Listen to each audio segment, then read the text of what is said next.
Hello, Knife everyone. from the Black Forest. Oh no, the Blue Forest. I will skin you alive. Anyway. Oh yes, do it. uh, Accursed times ahead, friends. Today we are back to roll to suffer a little bit. We keep going in the Blue Lamp campaign. The Blue Lamp keeps shining, the adventure keeps on going, and right now we're in a big blue forest. Everything's confusing. Today, The once map is so again, cool. Oh shit, Yeah, it's this is so also nice. insanely big. Holy it's a big crap. map. It's a big map. There's a little scale at the bottom. And today, once again, presenting this whole thing is me, Siska. My pronouns are she, her. I am the GM, the game mom or something.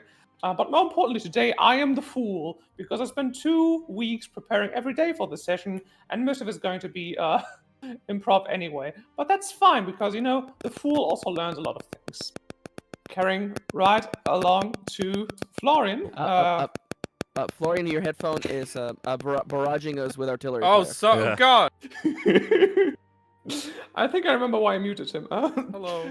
I guess we're Going going, right by on the to- way, in the direction. Going we're right coming. on to Florian, who,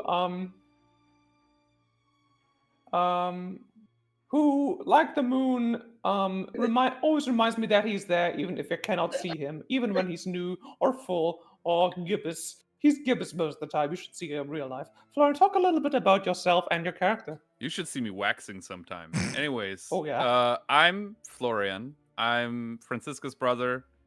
In the game I play Tyr, an ex-cop who truly has had enough at this point. Is discovering himself. By the way, him, I guess. And yeah, he's ready to rumble now. He's completely free of his shackles, I guess. Thank you so much. Carrying right on to Ante, whose friendship means the world to me. And why don't you talk a little bit about your character and yourself? Would you say that our friendship is Zawardo to you? Zawardo. Yeah, so I'm Seti, he, him. I guess I've decided last session that I'm kind of on a bit of a quest for vengeance on the Order of the Crooked Mouth, so I'm curious to see where that's going today. Or is the prompt it's going to ask me to step up Crooked down man, who even knows at this point, right? That's amazing. We love vengeance. On this channel, we support vengeance. Carrying right on to Coolster. Coolster, to me, you will always be a star. Why don't you talk a little bit about yourself and your character? A star, like I'm a star. Yeah. Right, Coolster. Do feel free to make generous use of push to talk. Why don't you talk a little bit about Stacy or Coolster?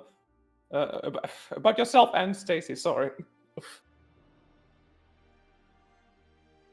Okay, so yeah, I switched to push to talk. I hope it will be better now. Yeah, Stacy.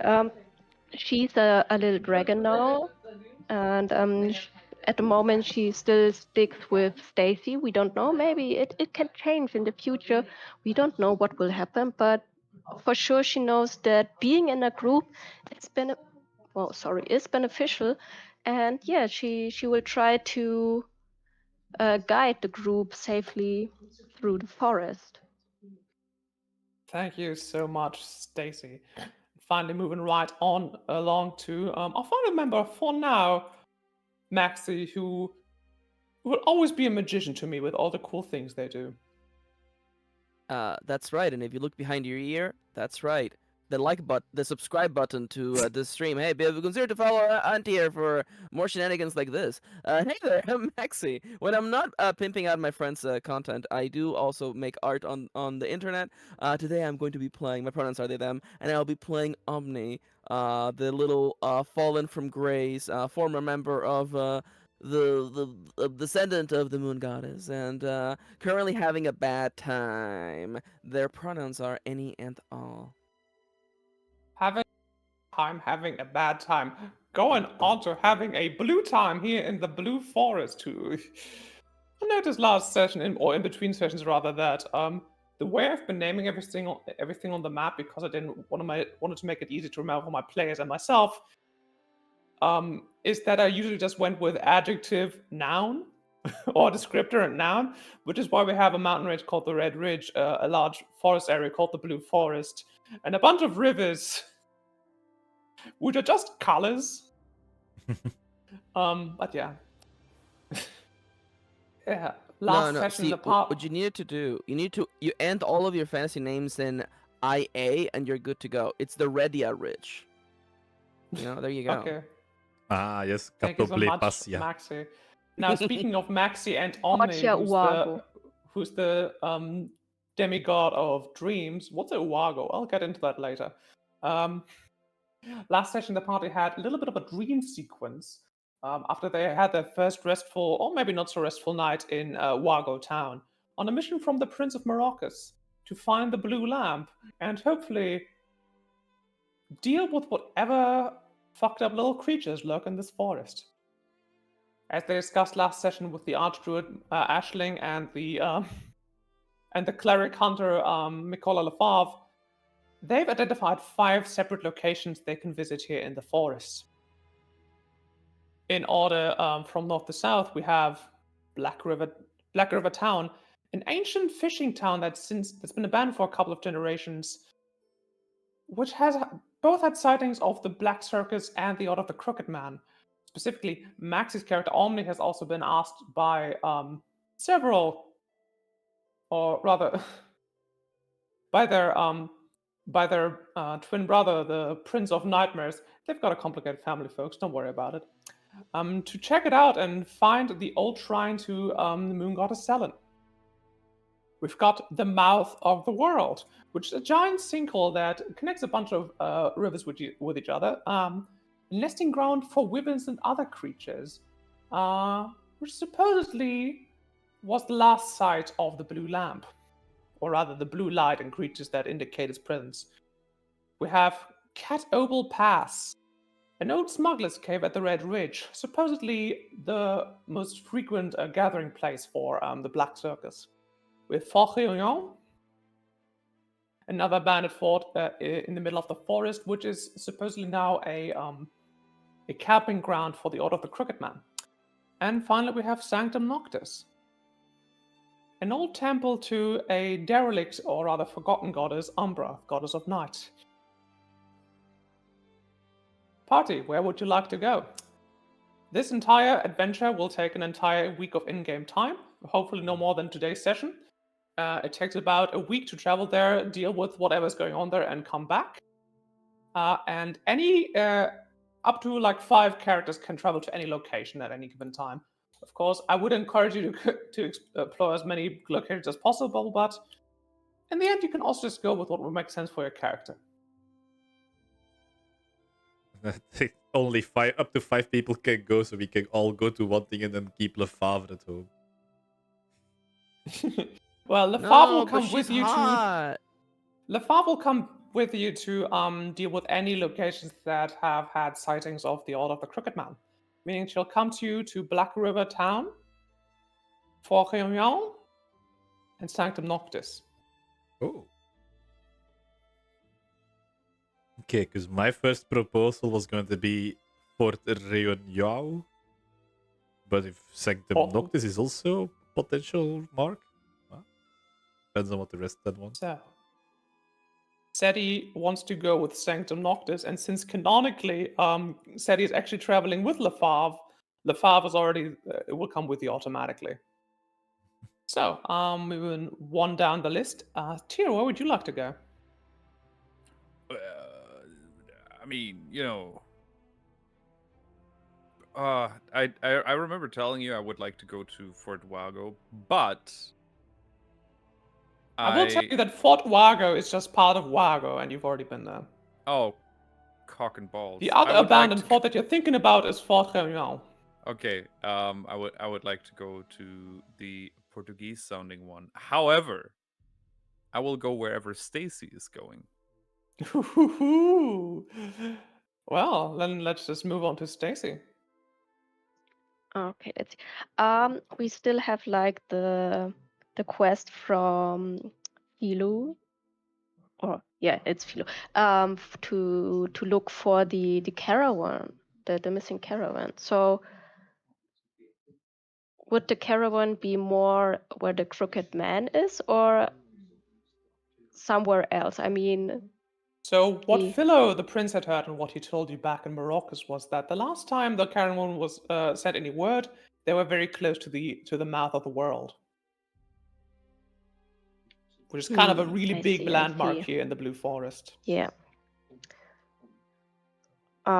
Such a tough decision. How much can we potentially do in this session? If we are good, we will be able to do everything, right? Maybe. I- But try to I- focus on one location at a time.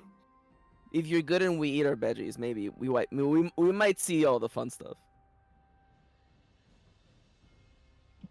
I suppose Omni would rather go to Blackriver town, right? Omni does have a personal reason to go there.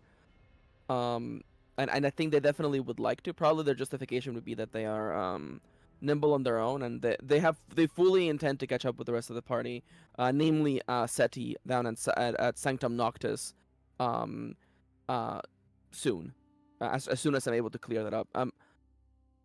Yeah. Also, I like the thank you, Siska. I appreciate you also dragging CO with me. Now, I- Altron I- actually just messaged me. Little look behind the curtain for the people back home. I last session it was already clear what the locations were going to be. I reminded the players today, a couple hours before the session started, of the locations and asked them to prepare to have some kind of idea of where they want to go. Algernon, who's going to be late today, said that their character Algernon, Sumara, would either like to go to the abandoned town or the old temple. And I just tossed a coin. There's only 2 people at the old temple. So, Sanctum Noctis, the old temple, Seti and Lafave have gone there.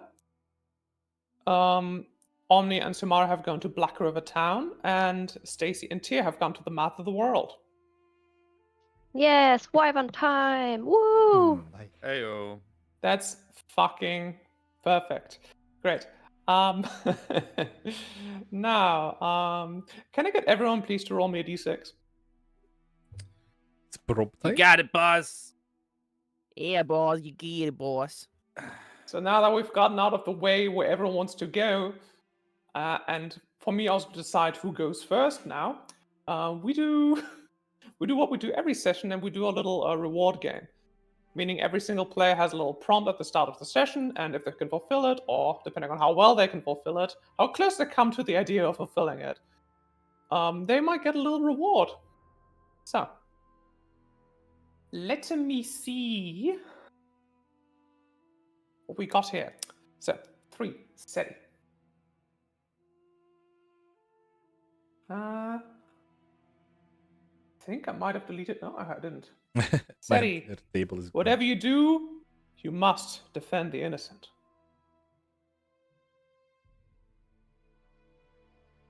Omni, Yes. with a 5. It'll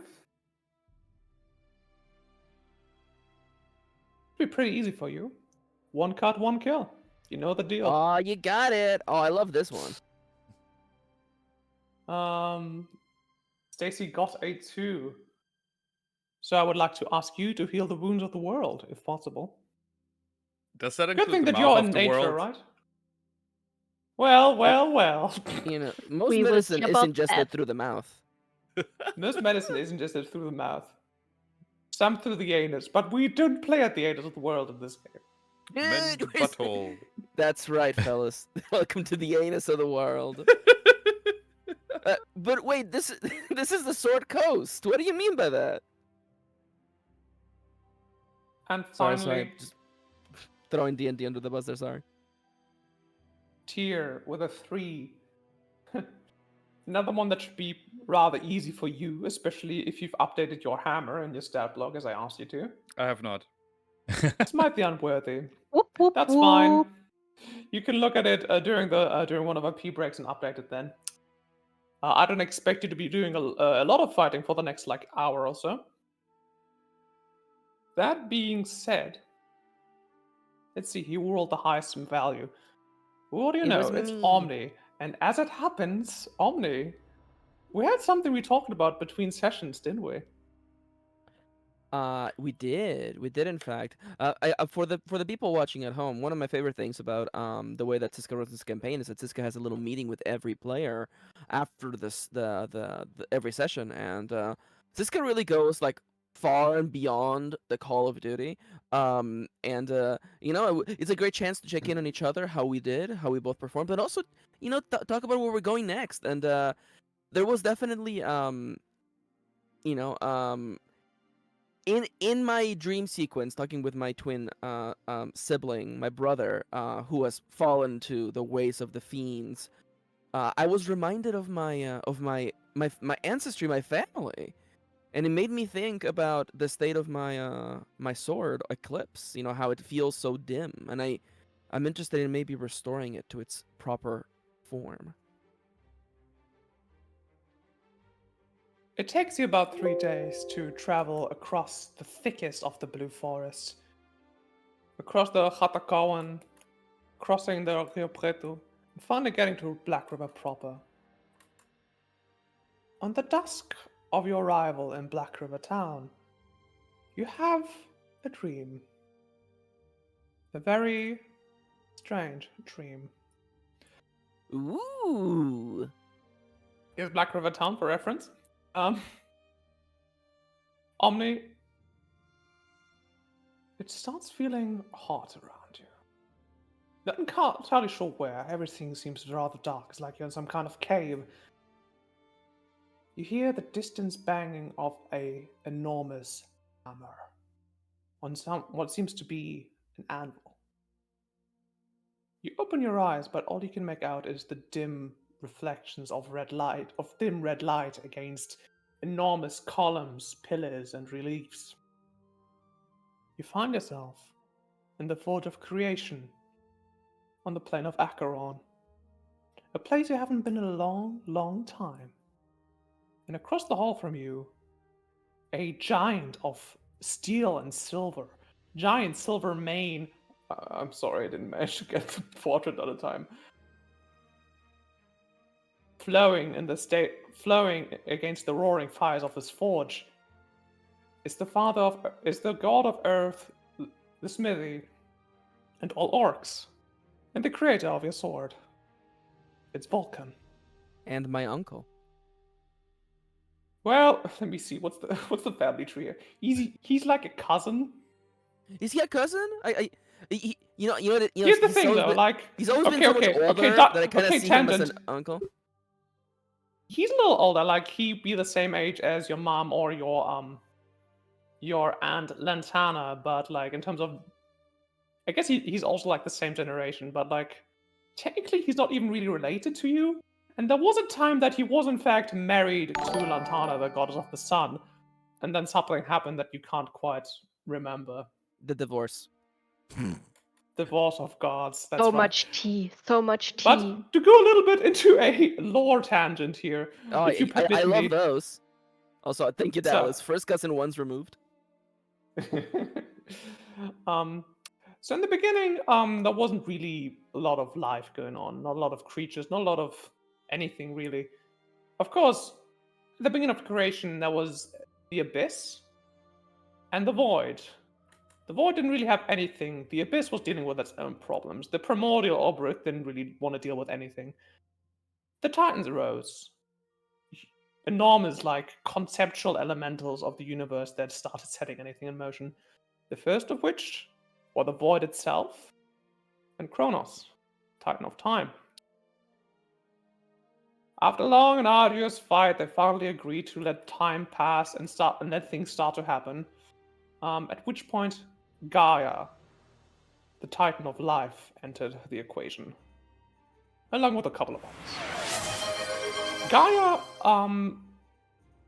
Gaia had a child with 3 other Titans, with Ocane, the Titan of the Ocean, with whom she had Saturn, with Promise, the Titan of Fire, with whom she had Lantana, the goddess of the sun, and with the Void itself, with whom she had Umbra, the goddess of darkness. Your mother and aunts, respectively. finally, she wasn't the only Titan that dared to have children who would later overthrow them. There was also Kronos, who took a distinct interest in the unchanging nature of Thonos, Titan of the Earth. So at one point, one silent night, they got together and had a truly curious child, a mountain of silver made flesh. Vulcan, the god of earth, fire, and borders. So he's not really related to you in that way. Of course, everything goes back to the primordial soup that all Titans come from, but Yeah. technically, he's been around. Of course, he was very close with your aunt. He was pretty close with your mother. You never remember him not getting along with your mother. You remember him fighting plenty with his wife, your aunt. Of course, he also. Would it be okay if I refer to him as uncle? Because I really do, I'm inspecting the way that Omni, who, although ancient as hell, they're still not particularly emotionally mature, I feel. I feel like, in this moment, I feel like Omni would almost, run up to Vulcan and, like, say uncle. Like, do you think that would be inappropriate for Omni to do? Why don't you roll me a d20? You got it, boss. Let's roll a d20 just to see how well the relationship between Omni and Vulcan is. Pretty good. I like you leaving that up to chance, because I'm open for whatever it would be. Though I like that the 14 kind of, especially what we learned last time through Tyr's dream sequence, like he's a guy who likes his process. He likes to make things, and I don't feel like there will be particularly bad blood between us. I don't think so. I served my purpose for the Celestials, and he did his. That's right. You both had a very close relationship to the gods. It's just you were kind of at different ends of the war. He was always in his own forge of creation on Acheron. You were always fighting on the central plains. Didn't have a lot to do with each other, but you distinctly remember the day you gained Eclipse and your Hexblade pact as one of the happiest days in your life. Of course, the sword would be nothing without Sella and your mother, since it is forged from her own moonlight. I'm just going to drop a little thing in voice chat so you can have an idea of what his portrait was going to be. There, Oh, that's so good! I would like to demand that SETI show this on stream. This looks so good. And that is also, by the way, how I was picturing him in my head. So your description also did him justice. Hell yeah. So, you see this giant of silver and iron, a force of nature himself, hammering at something that seems rather inconsequential. I think Maxi was referring to the thing I posted in the side chat of a voice chat ad here. I'm bringing it up. Thank you, thank you, I have to do some magic. But... Add a source, yeah. There you go. That's Vulcan. I love the hair. He, as he is now, is as you remember him. You are out and proud 5'5", I believe, is what your height is. Yep. Yeah, I'm pretty. I may be a little bit under that, but yeah, I'm short. At 20 feet tall, your giant of an uncle doesn't even seem to notice you in the darkness. How do you get his attention?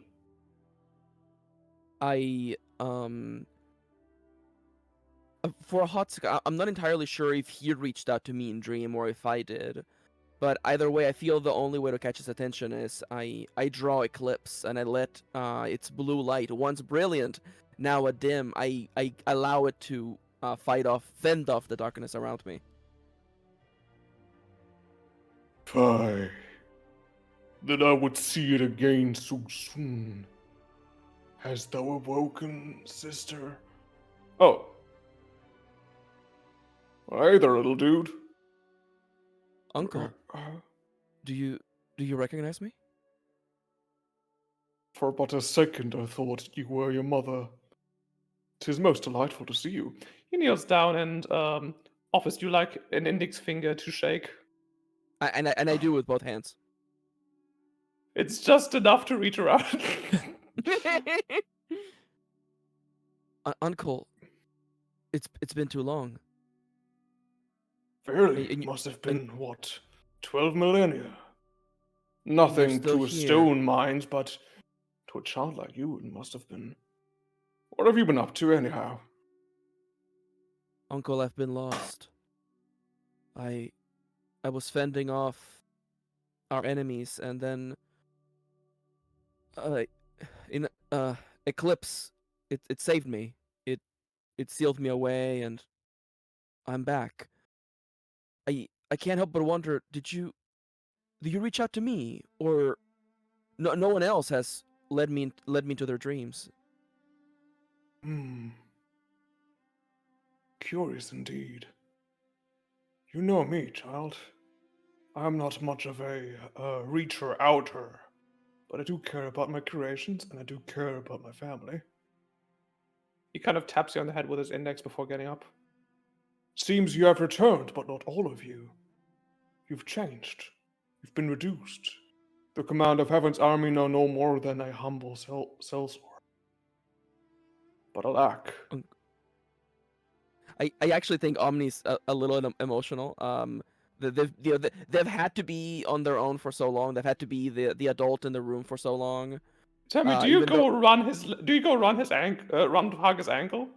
I think Omni is like tearing up. I think Omni tears up, and as their bottom lip quivers, they say, "Uncle, I'm tarnished. Uncle, my blade is chipped and rusted. I'm not who I used to be, Uncle." Ginger picks you up with his thumb and index and puts you on his shoulder, and then he pats you on the head with his pinky and says, very well. Don't you worry, child. I have more than enough time to listen to you, and to listen to the woes of your bedraggled sword. Worry not, tarnished you may be, you are not yet broken. and he walks over to the giant table that the party may remember is the same table that Tyr sat on last week. He puts you down, and unlike last time, he gets out what to him is just the cork of a bottle, with a little seating area carved out of it. He sets it down, it's like an entire armchair for you. I love that. Very well. Sit down, kid. He pours you a thimble of ale and hands it over to you.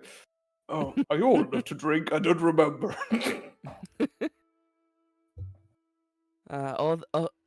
Old enough to try, and I take a sip of it.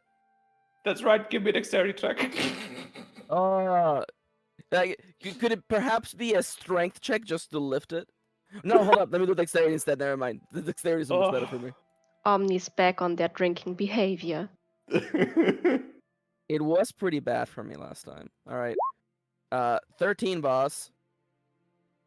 You get so soggy. You get sodden. You are drenched Oh no. with not just ale, but the best ale in existence. So it's not so bad after all. You are kind of sticky in the end. Sticky as you are, you and your humongous uncle have a long and drawn out conversation about all your woes, all that's happened to you ever since your awakening, your worries, your dreams, and what else? I tell him about my brother. I tell him about everything I've experienced, in the world, in the mortal realm, the friends I've made, and ultimately I find myself bringing up the poor state that Eclipse is in. He gently prizes Eclipse from your fingers, and it kind of begins to glow in a strange way. Not in a way that seems to warn you of anything, but in a way that is it seems like a great weight has been lifted off the sword's shoulders, if indeed it had shoulders. And he gives out a long sigh and says, Indeed. It absorbed as much demonic ichor as you have, child. But... Huh. Is it he Is it beyond passes it back to repair? you. Consider this, Omni.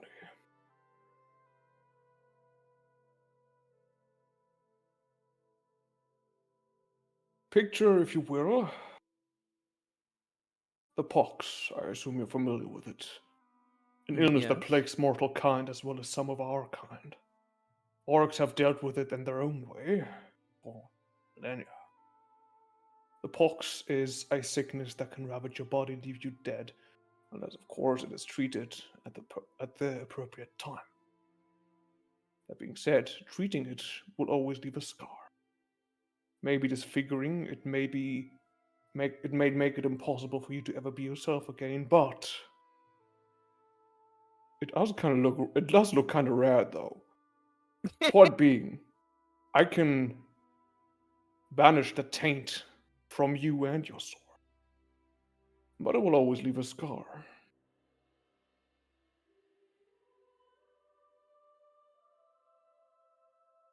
He gives this for you to consider.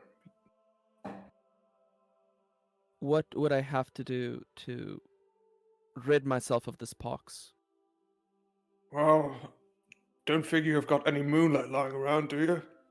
Takes a sip. Just the shard you put into the sword. And I haven't heard from Well, Mom. And I yeah. must assume I look down at the what remains in my little thimble of ale. I assume from the way you reacted when you first saw the light that Mom has not talked to you in a while, either. Well, part of the reason I'm no longer a Mount Celestia is, well, your aunt, the just and noble Queen Lantern, and I don't necessarily see eye to eye with each other anymore. And the only thing that would sometimes help us get over our hurdles was her dear sister, Selin. Game And Master, though the quick moon has question. been shining all this time, she has not spoken to aught except her eldest daughter. Yeah. Would I have known about the falling out between the goddess of the sun and Uncle Vulcan? Did that happen, in my time before I was sealed away, or is that relatively within the last 12 millennia, one could say? Well, after the Titan Promise was defeated by his sister, the main chunk of the Dawn War was done. Like, the Titans were banished. The gods had complete control over the cosmos for at least a little moment. And Vulcan was completely burnt out. Pun Yeah. entirely intended. No. Yeah, makes sense. Makes sense. Guy was And making all of you our remember all of him, our weapons. you remember for the first time in ages, the fortress up on Mount Celestia grew silent. And at the end of a very long week of silence, you know that Vulcan and his entire followers, all of his celestial warriors, all the orcs that he would bring with him to the end of days, departed back for Acheron, his home plane. And thus, Sun and Forge had never spoken with each other again.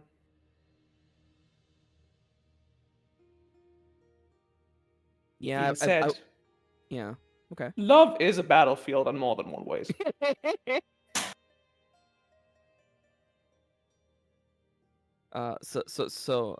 Thank you for clarifying. So yeah, going back to my exchange with Vulcan. So it's been too long. Do you, if I could bring you a shard of moonlight, then you could restore the sword and myself to our true form. Well,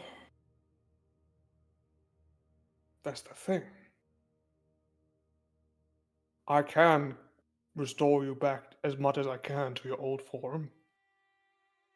Or I can help you come to terms with what you are now and maybe grew to new strength. Either way, the chart of moonlight will be essential.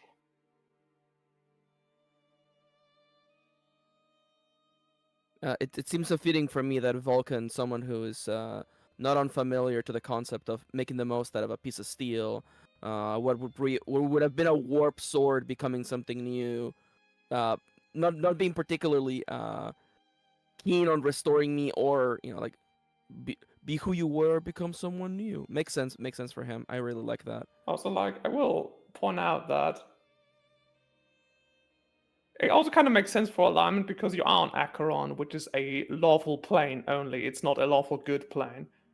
Yeah. No. The Forge Father doesn't care much for moral quandaries. He cares only for good steel. Or that's the thing he cares most about. Camera pans to Tier. Okay. Feeling much more resolute than before, but still having that edge of sadness from the beginning of the conversation. Omni looks up, their eyes not so teary anymore, resoluteness in there. I shall find you a shard of moonlight, uncle, and then we'll One see last what I thing become. before you leave, dear child. Yes? You are not alone. I am not the only one who would reach out to you. Seek out redemption. As the word redemption echoes through her mind, you leave the dream sequence and you awaken a new dawn, a new day in Blackriver town. What's left of it anyway.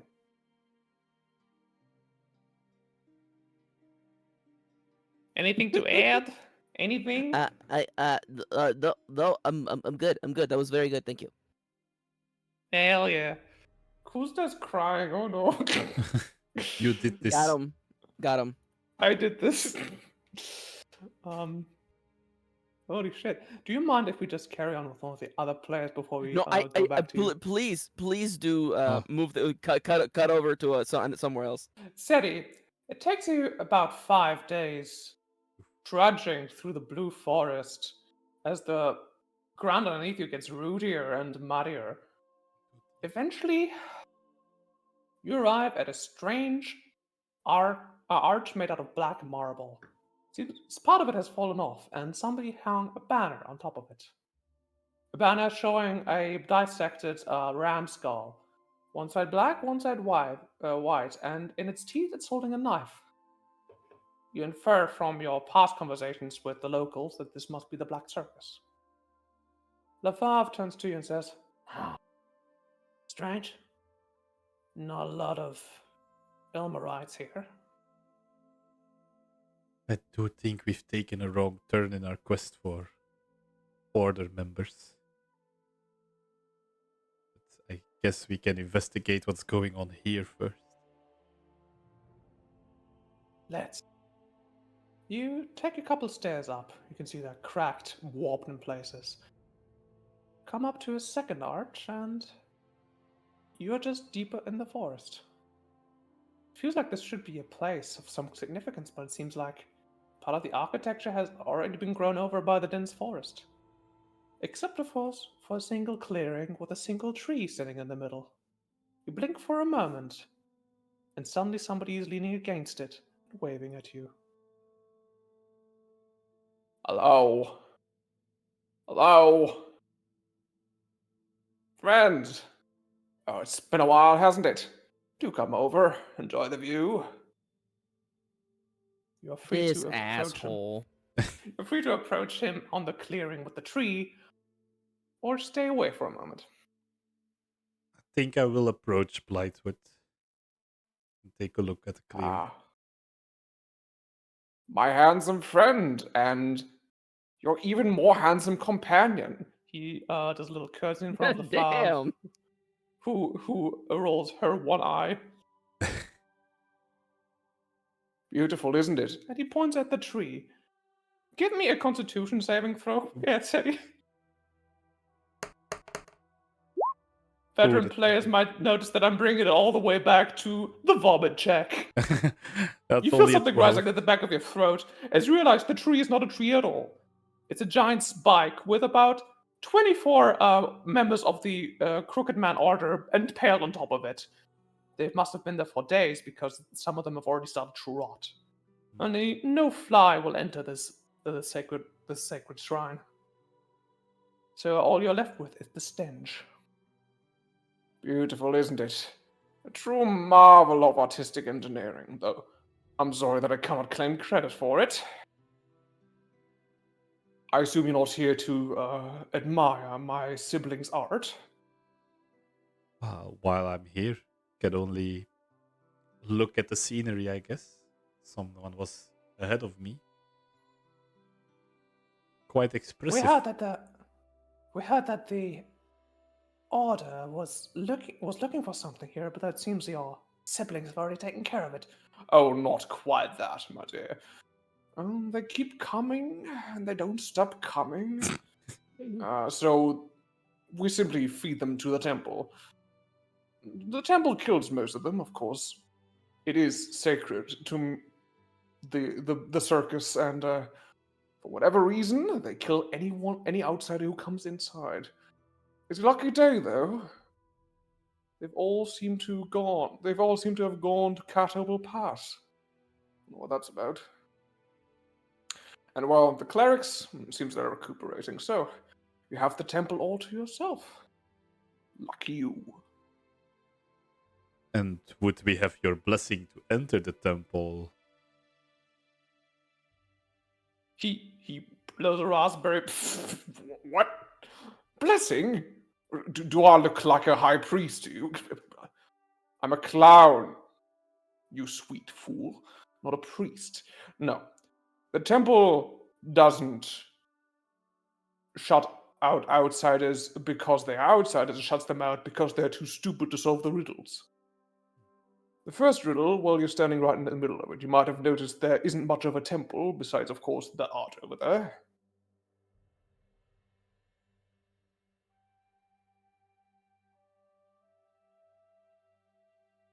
Well, let me elaborate a little more, perhaps. Just looking between the two of you, giving him like an empty glance. Right, so, Sanctum Noctis, or ancient temple to a most holy goddess to us of the Black Circus, Umbra, the Queen of Night and Empress of Darkness. Quite the moniker, wouldn't you say? She's left us with 3 artists here on the surface temple. Each of them contains a bust. Each bust is a little different, and if you can identify the right one, well, you might just bust right on into the temple. Of course. I'll be happy to help you out, but what would be the fun in that, right? He leans a little bit more comfortable against the corpses. Are you Off you go then, go sure solve the you're a riddle. clown and not a jester? We don't have time to argue definitions, Sadie. We need to find the entrance. Whatever the order's looking for here, it can't be good.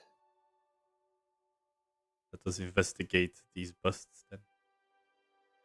Sure, give me like a very low DC investigation check. That's very good because I have a very low skill. 40. Investigation. You do find the art that you came through, and you find 2 more like scattered throughout the woodland here. Each of them show a bust on top, just as the satyr confirmed, or described rather.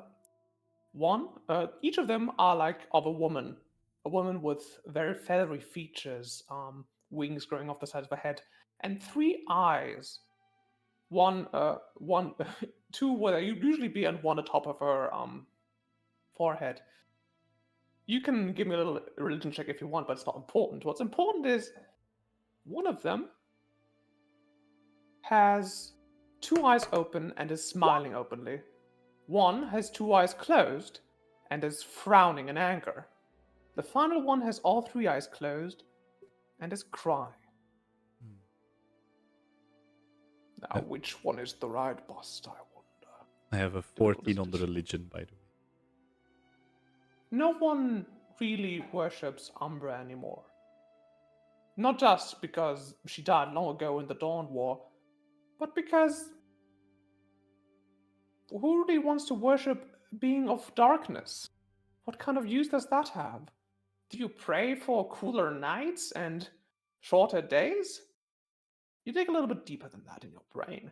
You really dig around in there, and eventually come up with a little nugget of gold. She's not just the goddess of night, or wasn't just the goddess of night. She was also the goddess of compassion. Compassion, especially for those grieving. I go to the bust with the 3 closed eyes where she's crying. And I try to find something to press.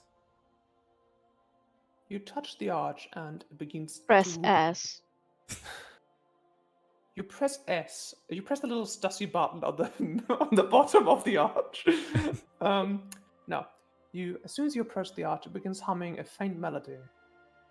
And the air inside of it seems to warble and warp as it begins to fade away and reveal a staircase leading steeply downwards into the dark. Well, well, well. Seems we found the entrance. Good luck in there, my beautiful friends. We're going to leave it off for there now with the Sanctum Noctis and carry on to Tyr and Stacy. Dear Stacy, it takes you about 4 days to travel to the mouth of the world. The scenes you see on the way there are truly breathtaking. You see creatures, little dinosaurs, little dragon-like creatures, birds you've never even known could have that color. And you see the landscape so beautiful, despite the looming darkness and the oppressive silence in places. It's still filled with life, until eventually you come to the most beautiful, arguably, sight of them all. A giant pit opens into the ground, deep, deep into the earth, arguably all the way down to the Underdark. And I can't find the damn picture. Wait. Have I uploaded it even? I must have.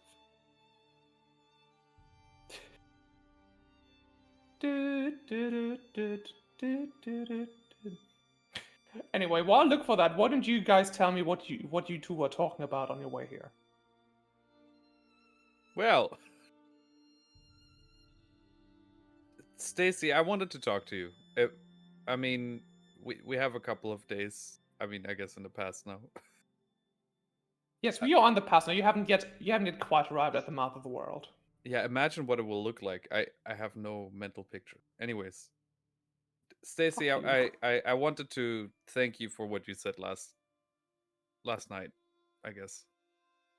I had a hard time sort of relating to anybody here. I just joined the party, but what you said about accepting yourself and stepping forward and trusting the people around you with that knowledge of who you are, I really related to that, and I wanted you to know whatever you need and whatever may come, I'm here, right? I want to protect all of you, and I want to be there on your journey that you're taking.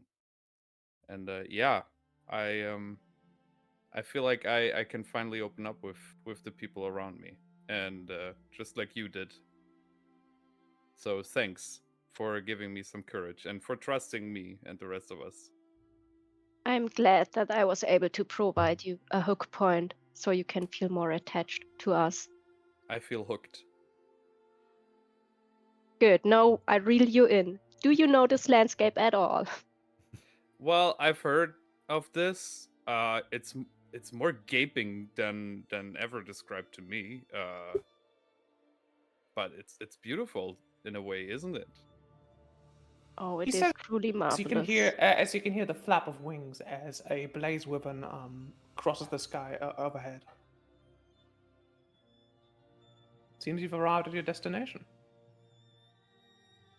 So, folks, to remind you, you are here at the mouth of the world because you heard that this was the last time the caravan and the blue lamp were seen.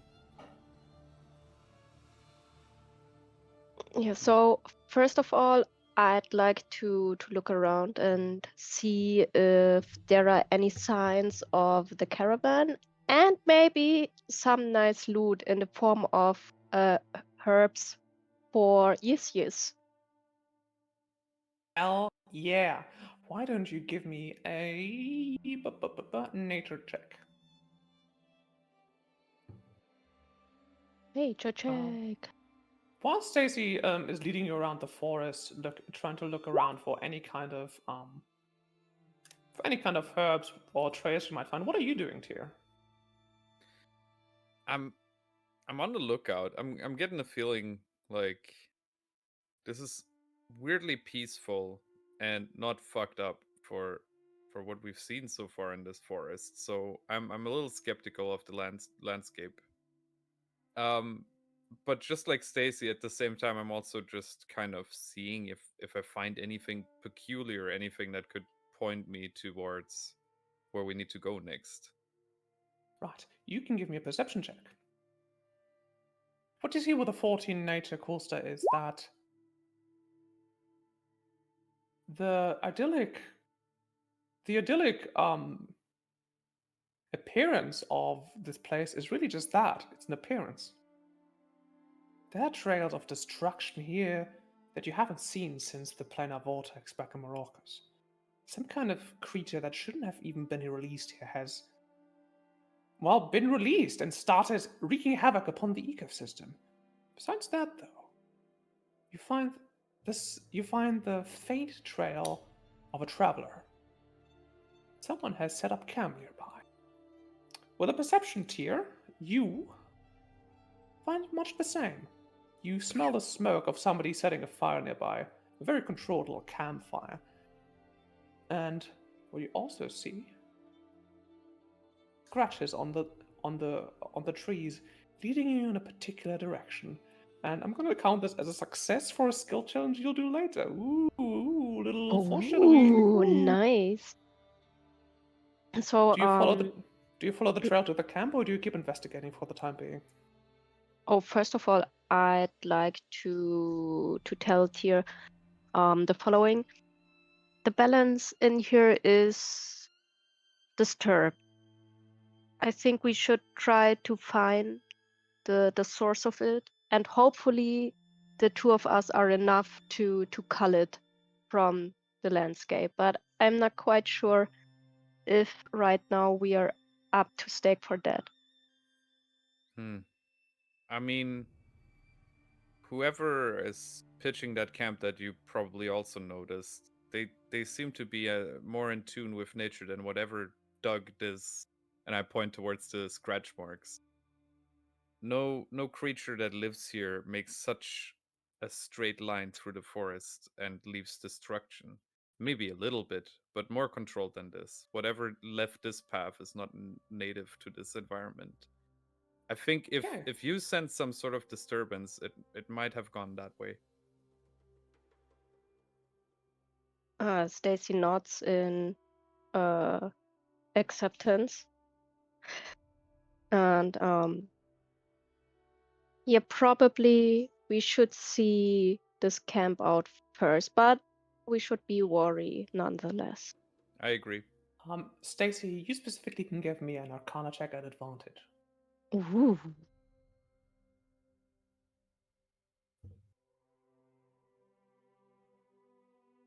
Wow, I got a double 4. What?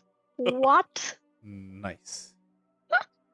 Tyr, Okay, you wow. watch as Stacy walks through the forest alongside you, stands dead in her tracks, sniffles, and leaves the loudest mom sneeze you've ever heard, and it says, smells blue in here.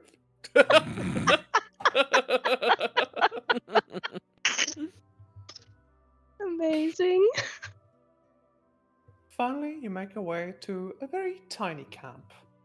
It's a small tent, little campfire, not much of a sign of belongings at all, and then you find the camper coming onto the camp, gathering some firewood, looking up at you with a curious look. Well, howdy there, travelers. Stacy. You're back in the forest. I assume you've completed your quest in Maracas then.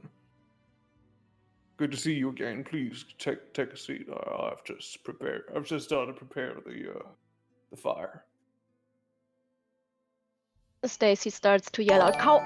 And she stops in the middle of it catching herself that maybe cowboy is not the right name to call the Minotaur, and just says, "Hey, it's you from the pit down Right. in the cellars." You remember quite well. Yeah. Seems that cage was able to hold me for only for so long. And I was able to evade the guard just long enough that they didn't even know I was ever there. Shout outs to your commander there, guardsman. He looks at you, Tyr. You're not entirely sure how he knows that. Especially since you're not wearing a tabard. Please Exactly. do take a seat. Well, well, well. Would you care for some tea? I've just collected some wild anise in this here forest. And suppose you're looking for some herbs as well. He hands you a little satchel of herbs, calls Stacy, which you can add to inventory. Nice. Very well. Figured you might be able to use that. Now do sit down. I have a story to tell you that will shake your bones. But first, let us catch up a little bit. The three of you start catching up. Stacy quickly tells you, Tyr, that she first and last saw this Minotaur being captured by the Order of the Crooked Man in their dungeon in the biggest, most enchanted cage they had because they thought he was so dangerous. All that being said, you look at this humble man, tall he might be, horned he might be, and see that he seems more at home here in the forest than he would be in a dungeon, for whatever crime he might have committed. You notice then that he has some strange marks on his forearms, which you are free to ask him about or not. He meanwhile tells you that the mouth of the world, which he came to investigate the local wyvern population, has grown agitated lately, which he blames on the sudden rising ozone of ambient magic in the area. He suspects it has something to do with the blue light that has been sighted lately. That's how I knew it had to do something with that blue lamp we saw back in Maracas. Suppose you know about that one already, guardsman. Yeah, Well, yeah. I've heard things. Tough, isn't it? I mean, First you lose your city, then you lose your job. I mean, where does that leave you? But I'm sorry. I've been told I shouldn't mind read people I've only just met. no worries. Something seems to change in his appearance. He twitches for a moment as if he turned something off in his head. Very well. Let us converse like normal folk then. Suppose that blue light has brought you here also. I mean, in a manner of speaking, I've abandoned the other commitments I've made in my life, and I've committed to these people here. Does a what is it? What's his name? You know the one actor who does a gesture toward his son like he's stretching out both his arms. What's his name? Will Smith does a Will Smith pose towards Stacy, being like, "I've committed to these people." Exactly. Those are fine people indeed. Little as I know about them. Very well. Well, suppose I can tell you whatever I know about that blue light that you're looking for. In exchange for a little favor, if you don't mind me being so bold. Well, go on then. Well, what does Stacy have to say about it? Yes, tell it. And in the meantime, Stacy also turns one of her hands into a scaly hand and lets the mysterious Minotaur know that she's not an half-elf anymore, but a dragon. He takes that and gives you a knowing smile. Also, hi Raiders. Hi Algernon. Perfect that you're all here. Hello. Everyone I love is in this room. Isn't that wonderful? Mm. Wow. Wow. Wow. Ooh. Whoa. Anyway, carrying right along. Cowboy turns to you and says, Well, Suppose you've already noticed. Well, besides us, the agitation of the wildlife here, the strange scratch marks, and the magical residue. Yes, indeed, some kind of creature has been let loose by another plane of vortex, has been wreaking havoc on the local wyverns. I've saw one slaughtered, and even. He grabs into his backpack and pulls out a wonderfully smooth, pearlescent egg. One was even with child. I would like you to help me, 1, get rid of whatever's killing my sweet wyverns, and 2, help this baby get a new home. What do you say? Tyr lowers his head and says, "Egg." Suppose you want to hold it. There you go. Hands it to you. It is warm to the touch. It is exactly like cradling what you imagine cradling a baby is like. I fashion a baby carrier out of some what is it called? Fabric that I still have with me. And You strap the fashion egg, your old tabard into a bandolier. and yeah, have the egg on my stomach. Nice, like a baby Björn.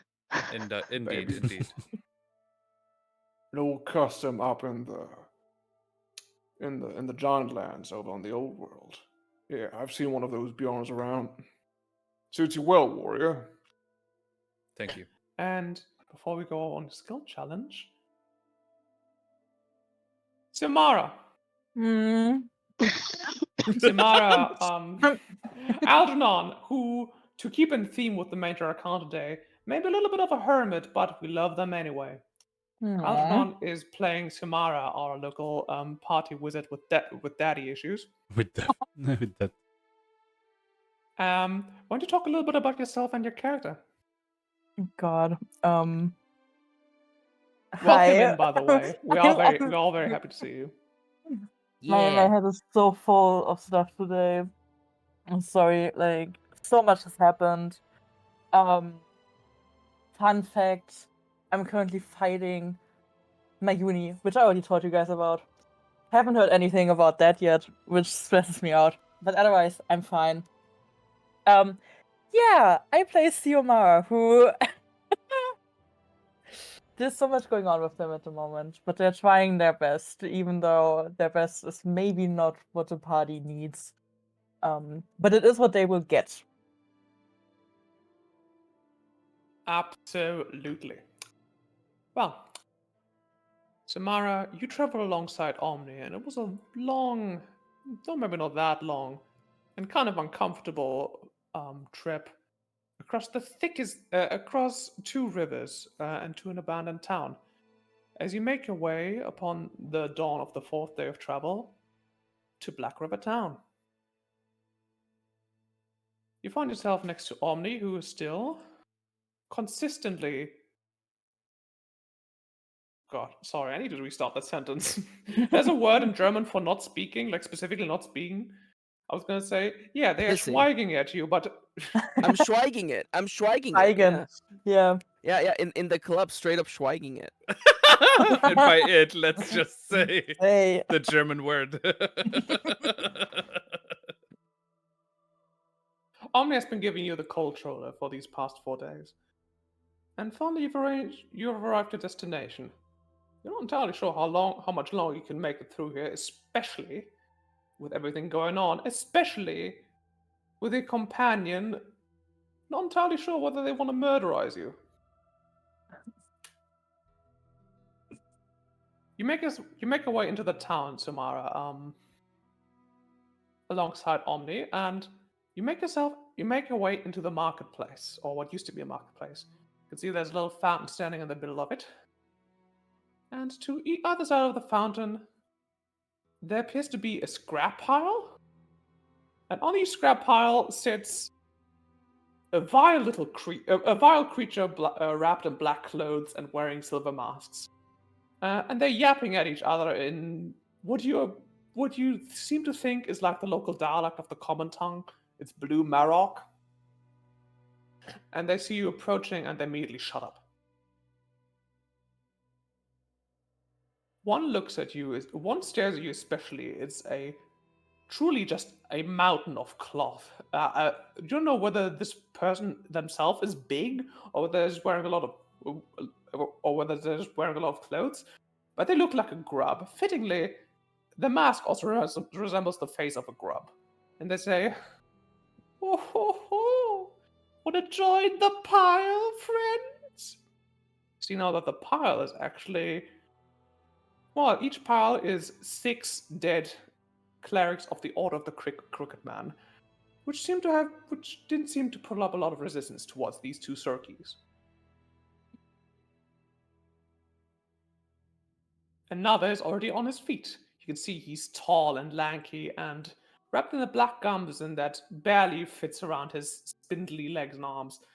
He wears a stag mask with full, eloquent stag like antlers, and he's already gotten two hand crossbows trained at the both of you.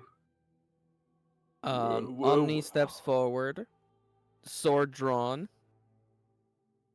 We are looking for a monument to the goddess Selen, goddess of the moon. Tell us where it is, and you will only die quickly. Why don't you roll me intimidation? You got it. Oh, Okay. baby. +7, let's go! Mm-hmm. I need to add a page. I need to prepare the combat map. Combat map, but they 26. Why haven't do we even need started combat map? recording yet. Amazing. That won't be Oh, necessary. no. That won't be necessary. No, you don't have to, Siska. You don't worry about it. Oh no! Oh no! There I am. I'm already uploading the file. Oh no! Why didn't I do that before stream? Well, before stream I was busy doing literally everything else. Yeah. Get off Yeah, my well, case, before bozos. stream, you were busy coming up with a really funny double entendre name for Katabalpas. Oh, Don't you you read think I that, didn't did notice you? what you're doing? Don't you think I don't notice what you're doing? Yeah, I figured only one person wouldn't know what a catoblappus is. So let me do away with the handout. God. So roll 20. I love using it. It's kind of a bitch sometimes. And so, Mhm. Just like me. it's a bitch. It's a lover. It's a child. It's a mother. Bit of a more abstract map, but I think it will do just fine for our purposes. Don't worry about combat just now, folks. Holy I'm just gonna shit. put you on the map. Good. Are you? Yeah. I've seen DMs do this. You know, they bring out the tub full of minis, and they're like, "Don't worry, I'm not setting up for combat." Yeah, Cracks it that's We're open. not fine. setting up for Yes. combat. Why would we set up for combat? Are- That's are- crazy. Yes, You're obviously Are not you going fighting to on be Minecraft right combat. now? What? No, yeah, No, I bet I can bribe them with my one jar of yogurt that I've been carrying around with me for at least a week by now. I must say, Dungeon Master, I thought Yeah. there was a speck on my screen, but it really is just something that you painted here. Yeah, And I am annoyed. yeah. Thank you. Seems That to me is like all. a you problem. That sounds like a PP, a personal problem. Oh, But now I Pee have pee. this PP as well because now I see the specs as well, and I'm like, oh, no. we all have the PP. I do want to say I like you. I like that. I thought there were individual guys. No, it's actually one really big guy. That just is made of many smaller guys. thwomps. Dude, it's a bunch of thwomps. By the way, remind me that I want to make those guys into an emote for the server because I just love the little angry face. Hey, and then Oh the my blue face, God! yes, Ah, yes! they're so good. The thwimps. The thwimps and the thwomps. The Tag clink, the yourself, I'm clanks. thwimp. Can I get that sound of BDG making the song about the Mario character? You Sorry, cut off there, brother. obscure reference. I'm sorry. I meant BDG is not obscure. Shut the fuck. No, Please I mean, excuse me, I BDG mean, obscure. I mean, he made that one song about the army of Mario, and he did the thwimps and the thwomps and something. I just want that sound. If the video has 5 million views, I don't think that's obscure. I'm sorry. Girl. I'm putting my foot down. All right. Do you know the All the- obscure song? It's a Korean one. I think it goes Gangnam Style. It's real obscure. Folks, let's move on from that Waka topic for now Gangnam and return to the scene now that I've laid it out. I fucking So- triggered Maxi. I'm sorry. No, I'm messing with you. Anyways, continue, game master. So, folks, you give me a 26. Holy shit. The 26. The tall stagmas turns to you and puts up both of his arms. Ah, very well, then. You see, we've already dealt with your little crusader friend, so if you're part of that, you can kindly fuck off. We've spilled enough of your kind's blood today. But if you're looking for a shrine to selling, won't find it. The shrine maiden stayed for like 50 years. Big shame that she was murdered sometime in the night. Of course, that just gives this place a certain aroma, do you think? An aroma of sadness. Moose, you're grumbling again. Our travelers are surely tired. And as you can see, 13. This strikes us kind of weird. 13 Ilmarites lie dead at our feet. We don't have any need to get violent. All the aggressors have already been slain. Well, if you want to know where the shrine is, it's about that away. He points in no direction in particular.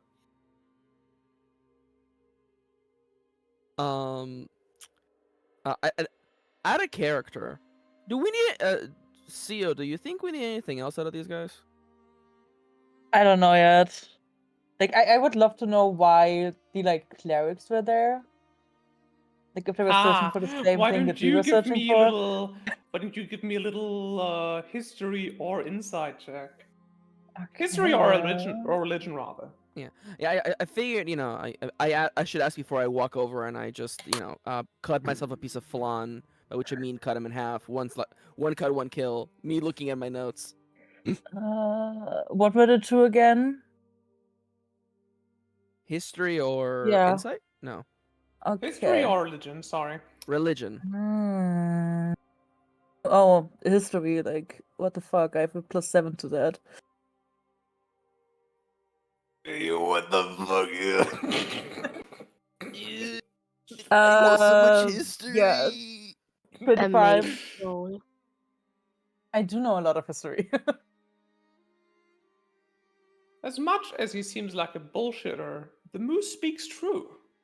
Blackriver used to be a stopping point for all clerics of Salon that were traveling through the area. It used to be a fishing town, but as he said, the shrine maiden was murdered one night, and people took that as a bad omen and quickly moved out. But the shrine never moved. It's still somewhere in this town, alongside with a bunch of clerics who seem weirdly interested in the power of the divine. You heard about them gathering around Fort Réunion, which of course used to be part of Dawnbreak Legion, which was partially populated by Aasimars of Lantana. You also know about Sanctum Noctis, a temple to a goddess so old you had forgotten her name. Something seems to draw these clerics to the divine, and you don't suspect it's any good. You do realize, however, that the grub said 13 clerics, but only 12 lie here. Uh-oh. Yo, that's what I said. Is it possible they don't know how to count?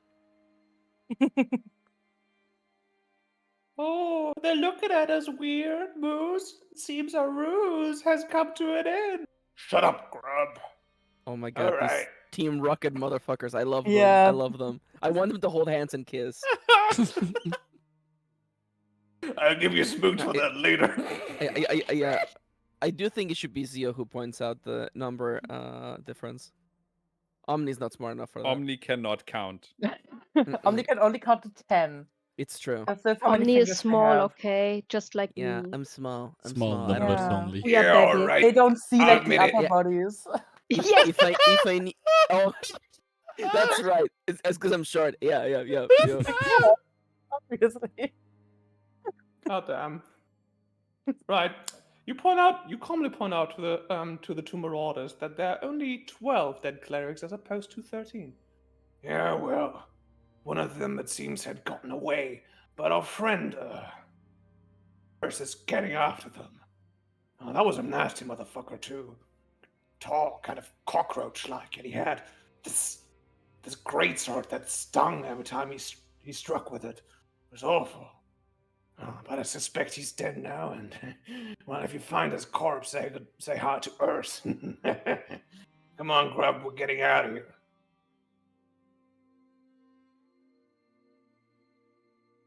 Do the two of them make their way out of the scene? Before we move on, is there anything the two of you would like to do? To loot corpses, to not loot, loot I corpses. don't think we should loot the corpses. I don't want to know how long What? they've been there. In my other D&D campaign, I had one character get really mad at me for stealing potions. The next chance they had, they were stealing bags of holding, and they were like, "Well, nobody's looking for them. It's a victimless crime." And I'm like, "Oh, so when I do it, anyways, it's fine." It's just I like mean, punching we someone in can- the dark. It's victimless crime. Can we please have the two goons like hold hands and skip out of the scene? I would really like that. Let me look something real Unfortunately- quick. Well, nobody's skipping anywhere. I As could- suddenly, yeah. You know, I mean, I could, if we want to see if there's something like magical in this corpse pile, I could detect magic, so that we don't have to dig through it. Is that a ritual spell, detect magic? Yeah, You don't which get might that far, Xiomara, take a bit. as suddenly both of you feel a deep sting in your gut. The air seems to grow hot and heavy. Something very wrong is happening as I try to find the goddamn music. See, they didn't kill that guy. He's not dead. Wait, hold up. Why is They fucking Megalovania from suck. Undertale playing right now? Whoa, that's Kazoo Undertale. time. Yeah, we're gonna fall into the underground. Dude, what if we did the rest of the stream like that? Yeah. Right, folks. Please, you know the deal. Roll me initiative. Oh Well- shit. Tell me where you'd Oh, like to why- stand. You can point on the map. No, The fuck. other, I just need to. Oh, that was a great laugh. That was good. Sorry. Don't be sorry for this good laugh. And then I also need to get the. I was just thinking of the best interpretation of what's his name? Papyrus. His voice is. Oh, I need to find it, but it's great. I was just thinking of Hello? that when I did the laugh. The music reminds me of like Pirates of the Caribbean. Dare say it's from.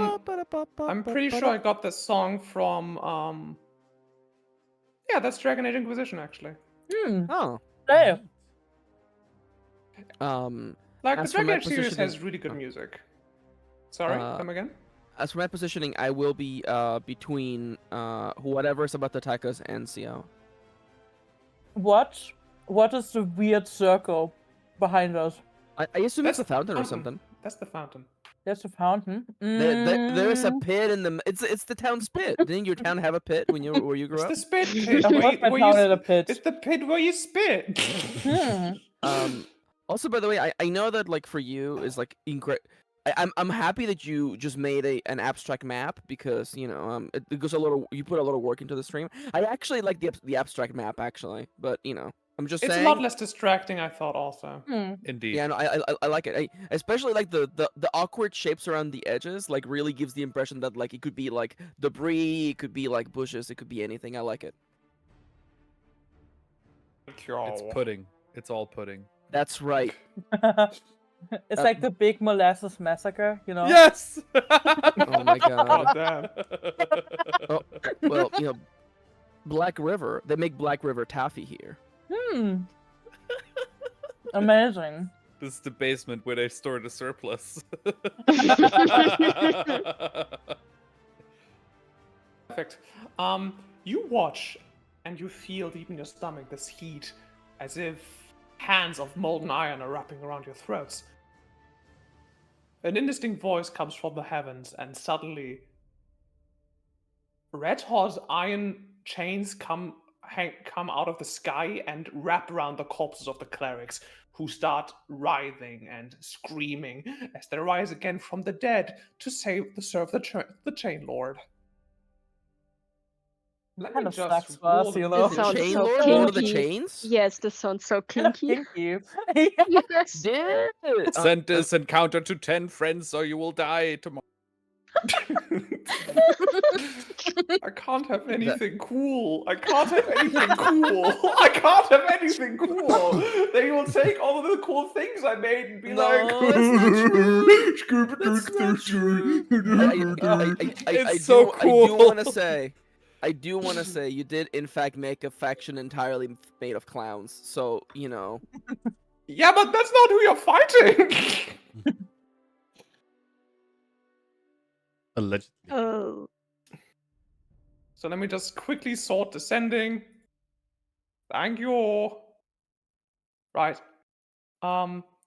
First things first, before combat even starts, you can see this is right. This bozo over here, wearing a robe and having like a sacred cloth wrapped over their eyes, rises from the dead and shouts some kind of gibberish. You don't speak Celestial, Samara, but Omni, you do. I do. And you hear them prophesying your death. You hear them prophesying your death, as the Crooked Man Oracle lifts her hands and incinerates the grub. Oh. Second order of business. Tragic A lesbians. lot- Yep. Tragic lesbians. lesbians. The Crusader gets up. You can see on top of the maroon robes of the Order of the Crooked Man, he wears thick plate armor and a helmet with wings on the side and a visor over his face. You can't even see his face, but It's if you a could, you would probably think he's full of fury, as he simply cuts the moose in half, drops to the ground. So it's just a moo and It's a moo and an O's. That's right. Literally was gonna make that joke. I can't believe it. nice, perfect. God, All right. I nearly One spit out round my of drink. combat. One round of combat, and then we'll move on to the next scene. I can't do this anymore. Right. Fucking Oracle is going to Oh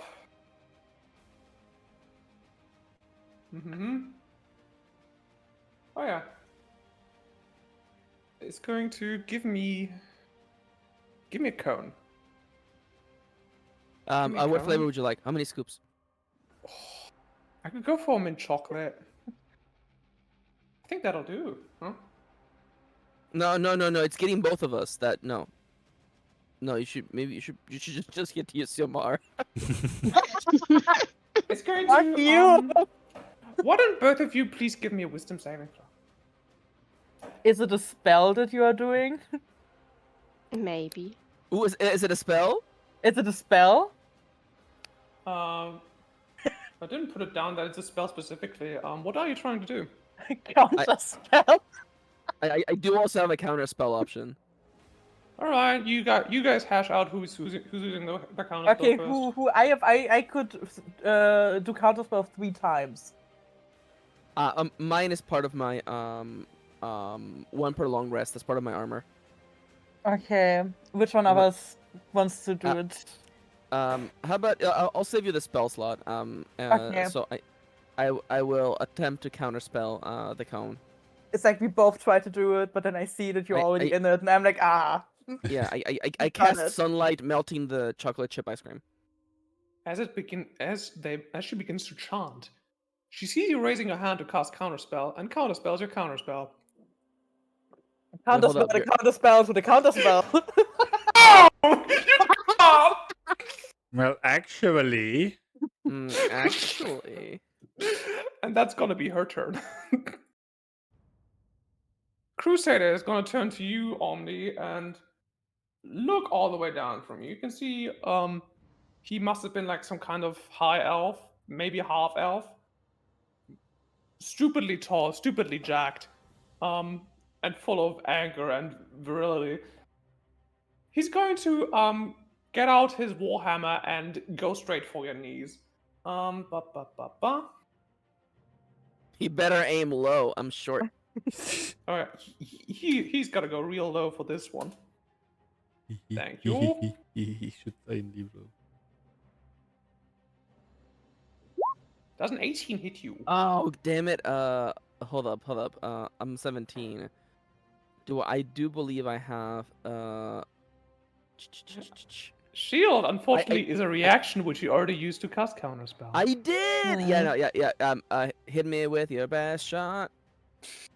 You motherfucker! I still can't believe we did that on the first turn. I always wanted to do that. I always wanted to do a counter spell chain. Oh, damn.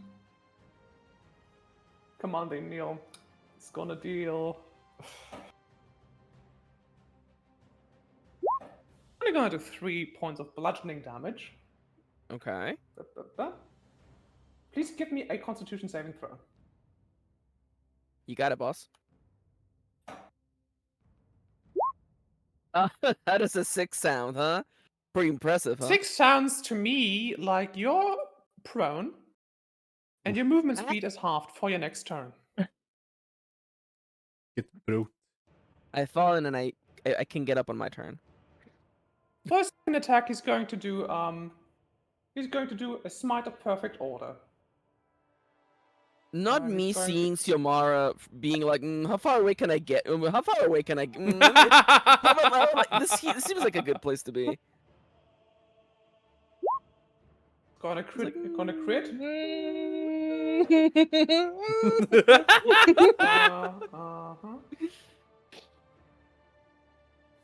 Please, I'm seeing you get absolutely destroyed. I'm leaving.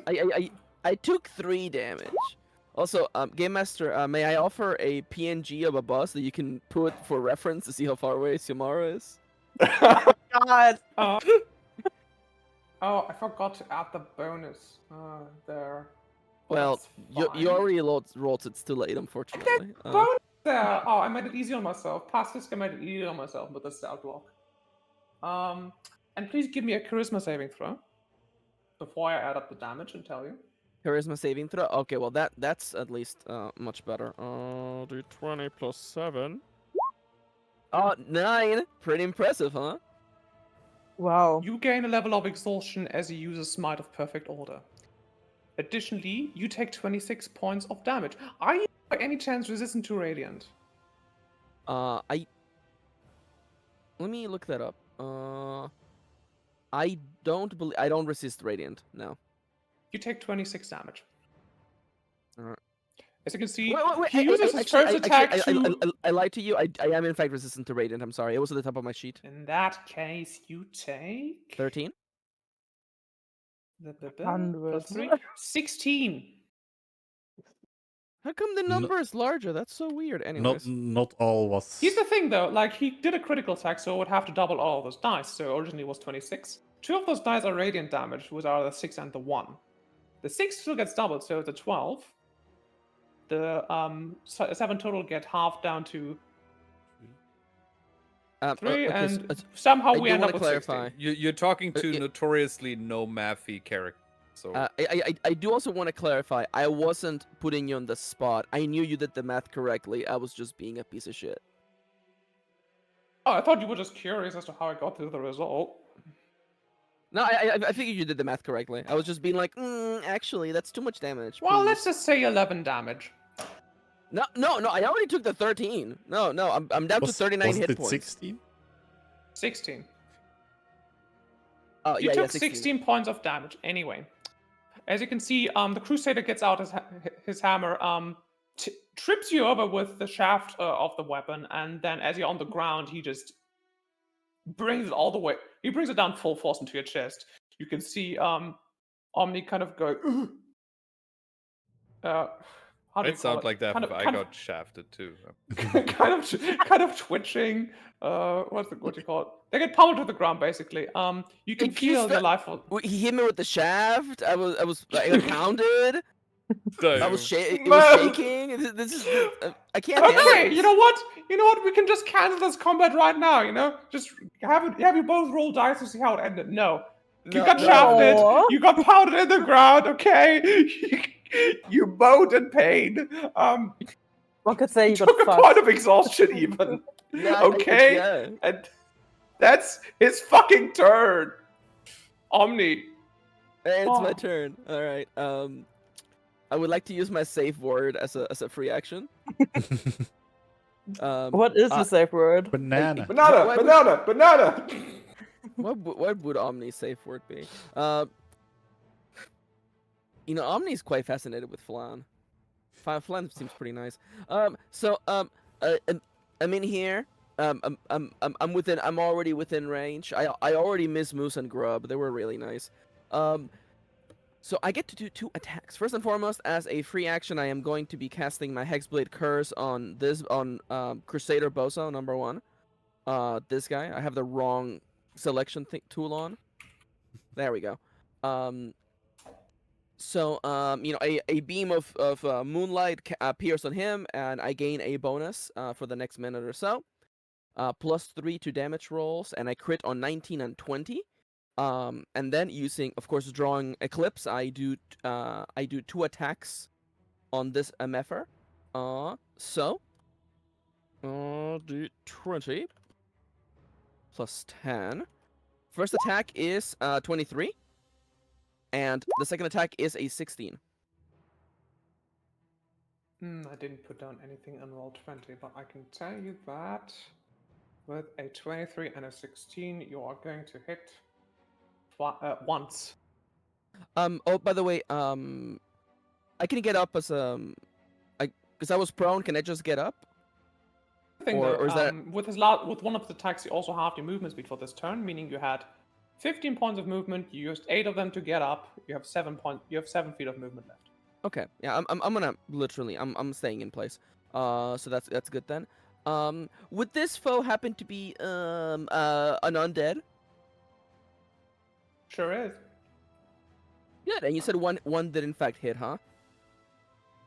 And I said didn't clarify. The 23 hit, yes. Okay. And I am holding my sword with both hands, by the way. Wait, hold up. No, I am holding with one. No, I can hold it with both hands. Never mind. You can do what, Maxi? +3 plus 2d8 radiant damage, because that's what my sword does against undead, and rolling damage. Oh, come on. Any hits, 30 damage Renos, right to the face. Let me just check if he's resistant or weak to anything. No, I made it easy on myself, I remember.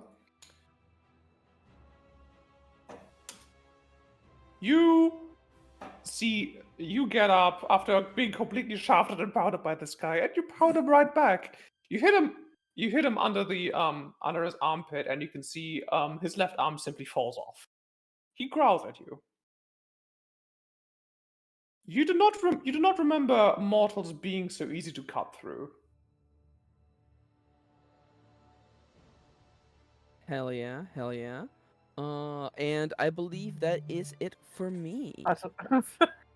I have done my action. I end my turn. Tramara. Me. Omni, do you think you can get this guy alone, or do you need my help? Oh, like I'm sparring with the guy, like ching ching. I got this one. Okay, then I would first. Oh God, Tamara gets in the bus, goes to I'm right, drives away. leaving. Wait, I gotta try. Wait, We are giving a lot of shit to a ranged spellcasting character with less health than anyone else. Yes. Okay. Like, Yeah, I'm so there. I do wanna state this is I'm just joshing. I know. I do prefer when the spellcasters aren't in the back. especially Mm. 2 whole buses distance away from the Yeah, combat. 2 whole buses right here because I have a plan. Oh no. So I'm seeing Omni like doing their thing with this new opponent, and I'm going away. Okay, And where it's are like you they going? Can you have point it this. out? They Can you got point out on it. the map? Of course. Let me see if I Can you can. ping? Can you ping it for Ping, me? ping Can you ping there, it for me? there. Wait, was this the white one? Fuck, no, that wasn't the white one. Yeah, Classic. yeah. And then I would love, and now I hope I measured this correctly because this is so hard. I would like to cast Cloud of Daggers as a 3rd level spell. It is like 5 feet. Yeah. Yes, and like yeah, there. Can you see that square?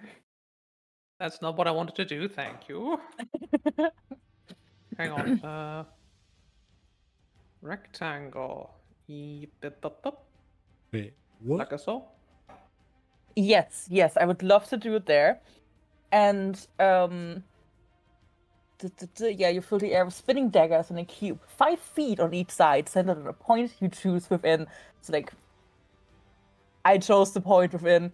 A creature takes, because I do it on 3rd level, 64 slashing damage when it enters the spell's area for the first time on a turn or starts its turn there. Let me cast Cloud of Daggers. Roll damage. You hear the Do I sound have to of make a kitchen save or is mix. it just automatic? It is automatic. And that is 13. That is magical slashing damage, am I right? Yeah. Mm-hmm. And that is right now, and whenever a creature starts its turn in there or goes in there for the very first time. Very Oh, good. and I have to concentrate on it, so there's concentration up to 1 minute. Very good. Okay. Is that you done?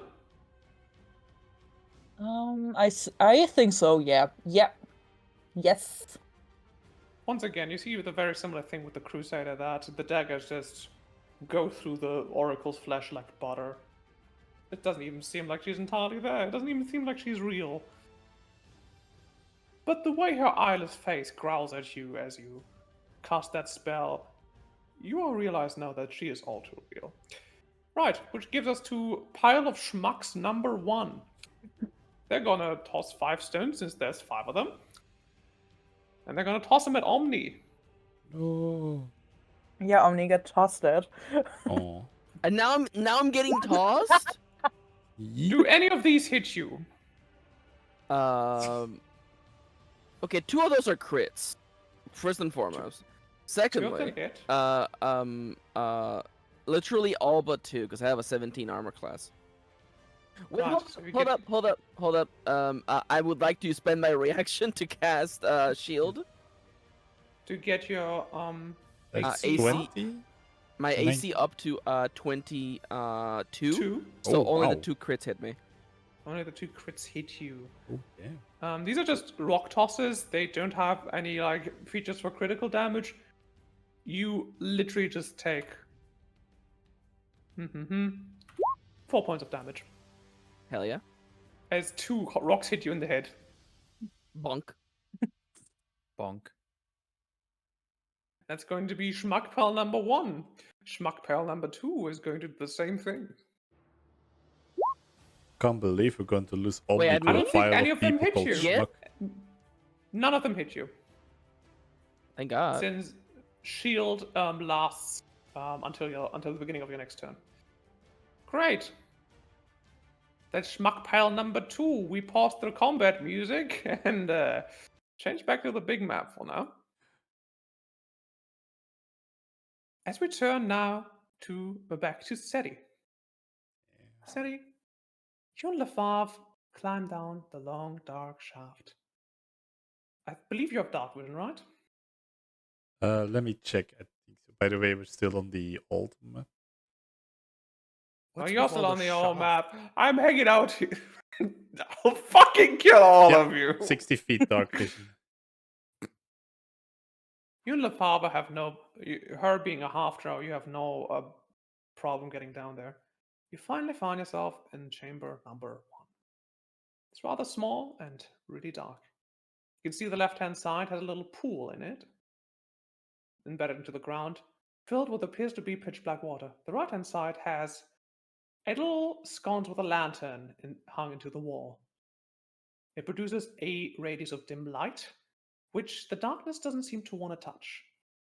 It doesn't take you long to realize that the darkness really hurts to be inside of. It seems to have tendrils reaching out for you, and they always seem to be scared of reaching into the dim light. You stand in the radius of the lantern. How would you like to proceed? Let me check if I have a torch. I think I remember I have a spectral torch. Yeah, so I'm gonna light that one and see how the shadows respond to the spectral torch. You gain a little bit of illumination, but the shadows seem only afraid of the light cast by the lantern. Meaning you can see just fine with the spectral torch, but the shades will not part way for you. Hmm. See that? There's a little hatch in the lantern. She opens it, and out comes a little wisp that starts floating about her head, and you notice it humming an almost imperceptible little tune.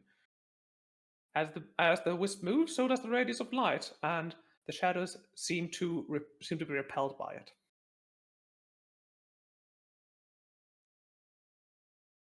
The wisp is The wisp is floating around Lafave's head. okay. You can choose to accept it for yourself if you want. No, Lefave That can being keep it. said, you're gonna have to guide me. I can't see a thing with this thing buzzing around my head. That being said, the tendrils depart from the pool, and you make your way down to chamber number 2.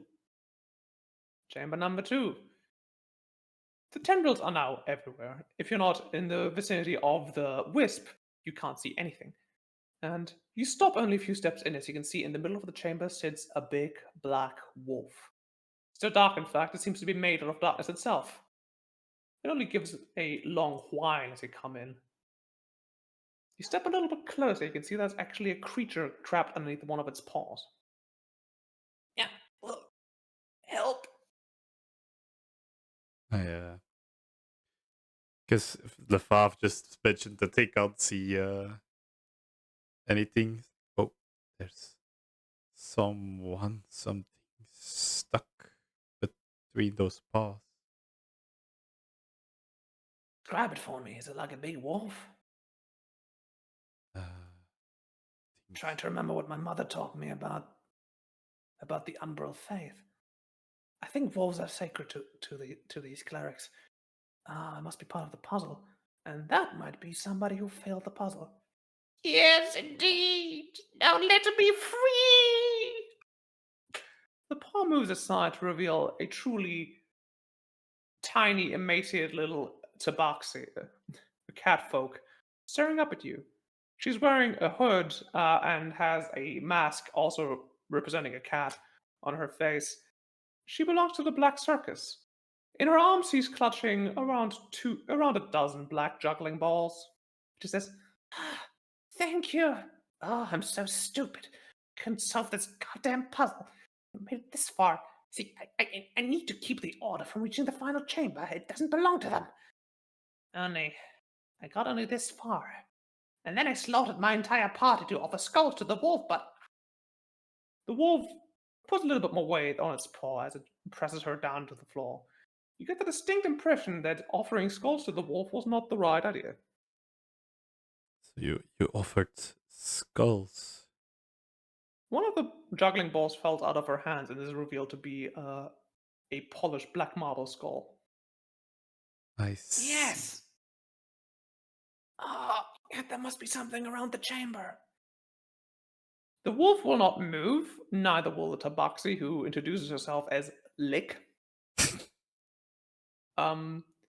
There's the front wall, the one you came in through, there's a left-hand wall, a middle wall, and a right-hand wall. On the left-hand wall is a couple of sockets with some reliefs around them depicting peasants or some kind of indistinct humanoid. Each of them holds another marble skull. You get the distinct idea that Lick shouldn't have bothered slaughtering her entire party. You sometimes trip over some of the corpses of her companions.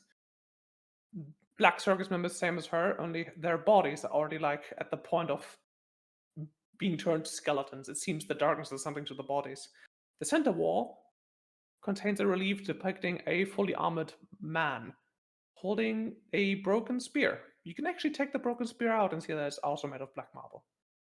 The right-hand wall, finally, has a relief depicting a little tiny wolf cub with a broken spear embedded inside. It has a socket where its head should be, but it is missing. There's something that was inside of it was missing. Does the spear cannot be removed from the cup? You can take the spear out of the hands of the armored man. No, wait, it's like the head of the spear is in the cup, right? The wolf cup. Or... No. The relief only shows that the cub was hit with a spear. Oh, okay. There was something in the socket that represents the wolf cub, but that thing is missing. I tried to I tried to find something in the room that could have been it. You look around. Give me a perception check. Oh boy. Oh no. Oh no. No. 9. That's persuasion. Oh. I can't read. Oh yeah, perception is way better. You already failed the perception check real life. It's role playing. I don't have to be good at the things I do myself. It's role playing with a double L. Yes. The farm stumbles over something, and you catch her right right before she falls to the ground. You can see she stumbled over one of Lick's companions, clutching something in its skeletal hands. You prize it out and see there. It's the little skull of a wolf cub, also made of black marble. You have 3 options of what you can present to the wolf now. I want to present the wolf cup idol to the wolf. The wolf sniffs at your hand as you offer up the cub skull and lets out a long, sad sigh. It lets Lick go for a moment, who says, thank you, and disappears. The skull in your hand seems to jump out on its own volition, and before you can even really take in what's going on, it's turned itself into another tiny shadow wolf cub. It nuzzles its mother for a moment, and she gives out a long, deep sigh, as only big dogs could do. You're filled with some kind of strange melancholy as both disappear into thin air.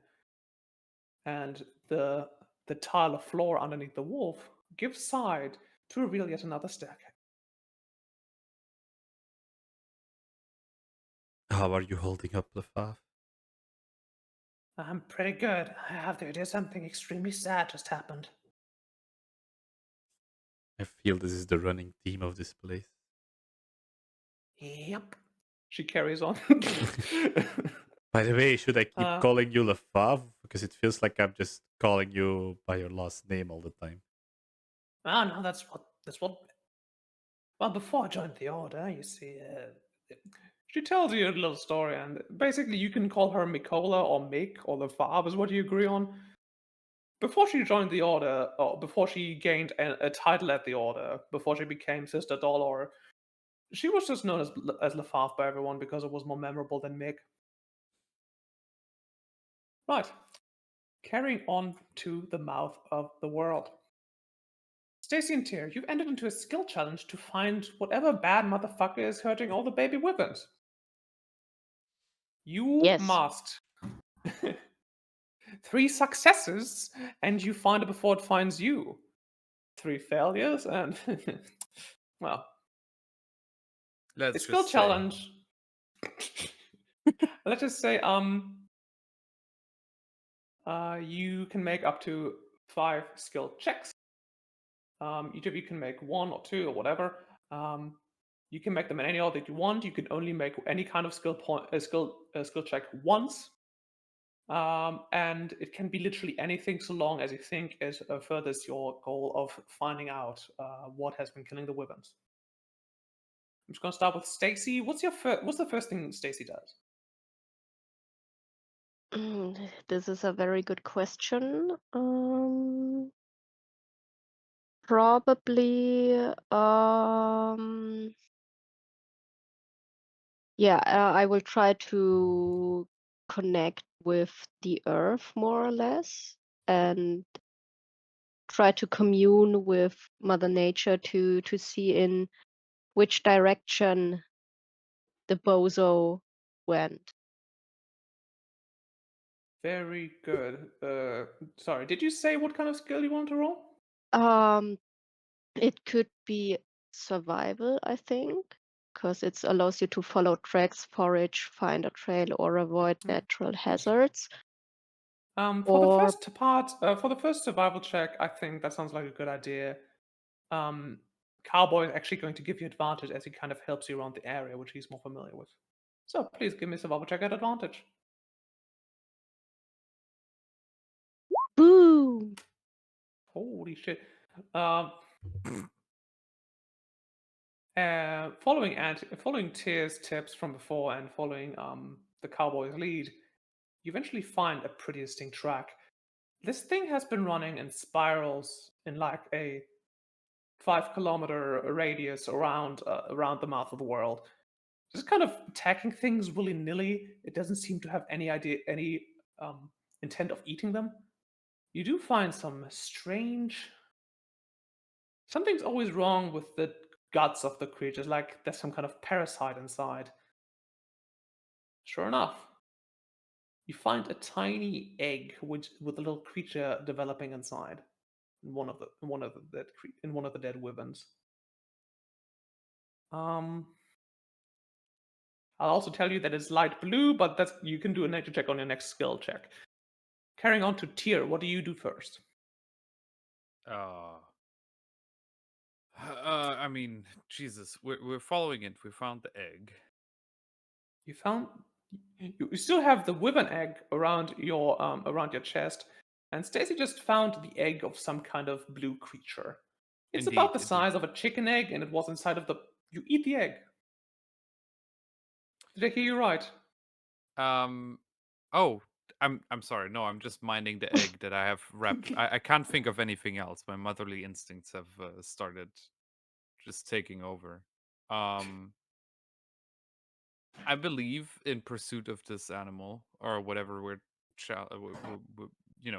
going after.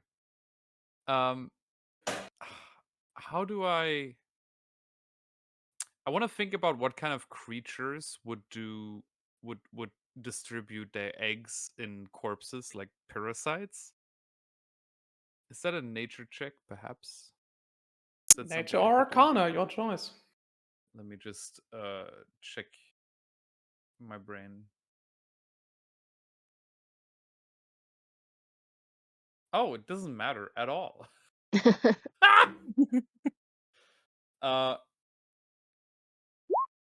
Bitch, I'm sorry. You have dedicated your life to investigating crime, investigating motive. But this creature eludes you, for it is no creature of reason. It doesn't have any criminal intent. It seems to be a beast, even beyond this world. Though this will give you advantage on your next skill check. Stacy, you hold this blue egg in your hand. Something about it smells kind of off. It's a smelly egg. Besides the fact that you just found it inside of a corpse. Yeah, it smells off. Well, your choice. It's your skill challenge. Yeah. You are sitting at you're sitting at 1 success, 1 failure. Haven't you said that before with the skills we did that we get 1 extra plus for the skill challenge? You're right. You're so right. Yeah, you're sitting at 2 successes, 1 failure. My Good. bad. I will use the nature check now to discern the egg and maybe come up with which creature might have birthed that egg. Hatched? No, not hatched. It's not yet hatched. Put Yeah, it in birthed there. that egg. Let's Very good. roll.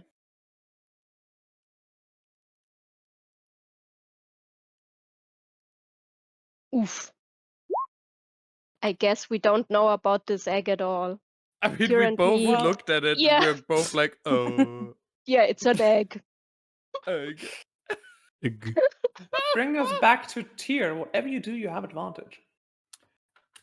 I decide that the only way out of this is running extremely fast in the path of whatever I detected earlier. I just want to run extremely fast towards whatever I think this is. And I Your would like chest. excuse me, I would like to argue that this is an athletics check. Obviously it is. You're trying to catch up with the monster, but you have an egg around your chest. Don't you want to be careful? With athletics, I think it's fine. I can sort of athletically avoid shaking it too much. Gonna come to Sweden in 5 years, find you going jogging with a little baby around your chest. I'm like, are you sure that's fine? Olivia just turns to me going, yeah. In 5 years is a little late, I must.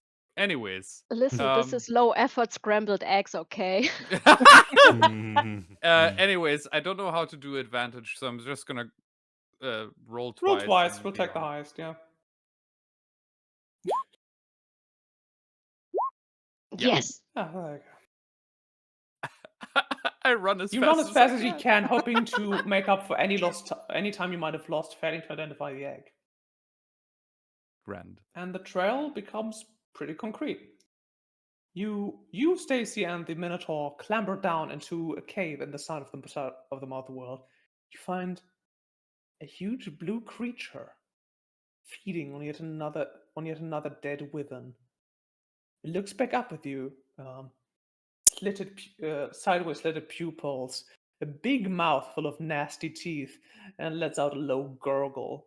As you can see, some kind of arcane blue flicker around it. This is the thing that smelled blue earlier. This is the thing that's been killing all the wyverns. Please roll initiative against the blue slod as I pull up the new Yes. map. Oh, Initiative. Oof, yes. Oof, oof. At oof, least they oof, brought a oof. dragon. Sorry, hold on. Let me just find initiative. Yeah, take your time. If you change your mind, I'll be first in line. Oh. Honey, I'm still free. Take a chance on me. take a chance. Take a chance. Take a chance. Take a chance.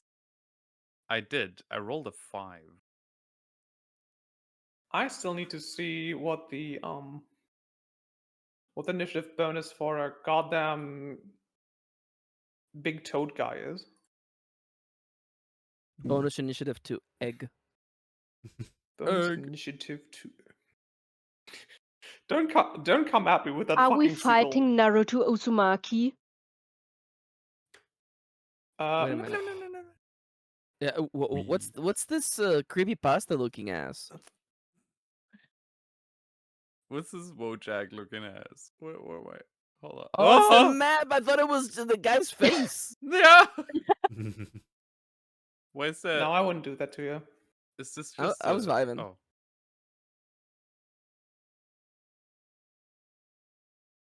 If you change your mind, I'm the You can first change in your line. change. Honey, change your change. I'll be changing change. If your change is changing, change, change, change. I'm so glad that I ran quickly. My hair turns blue, spiky. Rings appear around me. A hedgehog against a toad. Okay, that's good, I think. This Yeah. will work for Yeah, us. I think so too. I agree. The All right. Hedgehog or Sonic the Hedgehog. Yes, that was the connection. Perry the Thing is always, Platypus. Antir, feel free to cut any of the empty space every time No, I set no, up no, no. combat. Leave it. Leave it. This is the people. This is where the gold People made. want this. This is. Oh. I'm sorry, just. Did you look up what the blue slot looks like? No, I'm just saying that this is the best, like, battle map I've ever seen. Just. The angry face. We're on his chin. Mm-hmm. Hang on. God, it doesn't fucking... Armor class 15. Thank you. Thank you, Wikidot. I know I should have just made a custom one. Why do I Nice, keep 15. Oopsie. True, I said that out loud, didn't I? Teehee. Oh no, aber nein. Was fliegt da? Okay. Guys, I hacked into Siska's computer and I have the character portrait that didn't want to show us.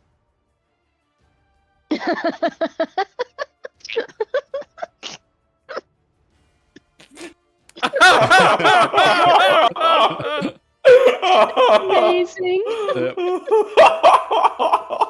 Oh. Banana Senpai.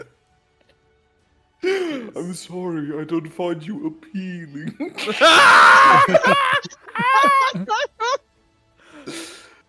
Oh, good lord. Okay, you rolled a 5. You rolled a 5 initiative? That's sad, bro. Be more like Stacy, roll a 22. I know where you live. I know where you live, motherfucker. Shit. Walking it back. Right. I'm Fucking... like athletically walking backwards. Stacy, you're up. Okay. So we see now it's a toad, right? A magical toad. Let me share a picture. And it's like a huge humanoid-ish with like shortened back legs and larger forelegs. It's like walking on all fours. You can see two like Wolverine-like claws coming out of the forehands. And there's spikes all over and like warts, and the face resembles a toad, yes, but it also has teeth. And the thing is mostly just like blue. Let me like show you what a blue slot looks like. I've been wanting to use Slardy since ever since I knew about D&D, and this is my very first time using a blue slot, and I'm very excited. Yeah, you can look in the side chat to see what it looks like. Yeah, he's huge. Yeah. He's big. Okay, but Stacy Wow. tries to Kamehameha the sludge with Ray of Frost. Oof. Very good. Give me the attack roll. That will hit. Yes. Then now for the damage. Where's my damage? There's the damage. Cool. 9 damage. 9. Mm-hmm. Taking 5 cold damage.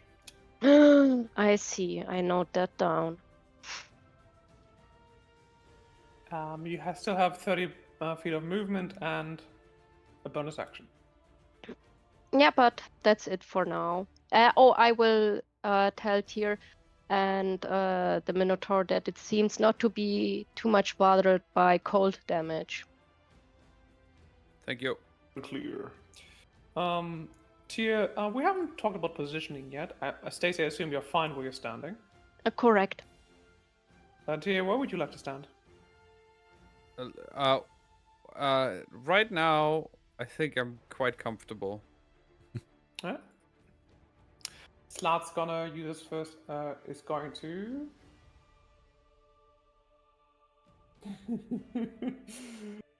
I'm not gonna use half of these fucking features. What were you thinking, Wizards of the Coast? It's going to restore 5 hit points. First of all, first action or first movement, it's going to beep beep boop. Beep beep beep boop boop. Boop beep boop beep boop. Bop beep bop beep boop bop beep boop. It's going to move its fat blue ass over between the two of you, and do a little claw attack against you. Tyr, Mm-hmm. do tell me if a 23 hits. Yeah.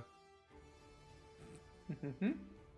We'll do a claw attack and deal 13 points of slashing damage. And Ow! please give me a Constitution saving throw. Hold on a little more. Oh, okay, good. Okay. 18 should be fine. Perfect. Yeah. And that's gonna be it for the slot. Tyr, you're up. Is this an undead or a fiend? And here. Wait. It's an app. It's neither of those things. All right. I try to hit it. I dare say that'll do. Okay, one of Once. them hits, I guess. One of them hits, yes. In that case,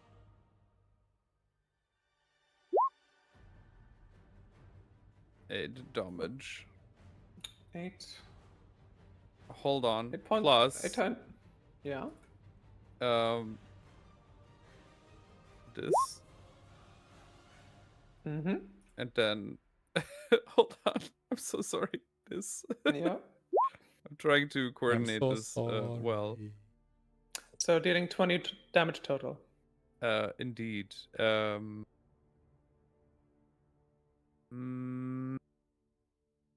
You hear it give out a loud ribbon.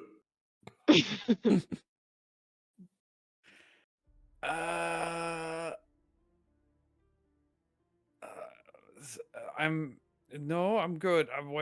Hold on. Oh. I'm just reading. Just reading. Nothing crazy, just doing a little reading. Hey, this is crazy. I'm doing some reading. And Here's this my is a number. good story. Y'all Yeah. heard of books? Anyways, whoa. Okay, that's my turn.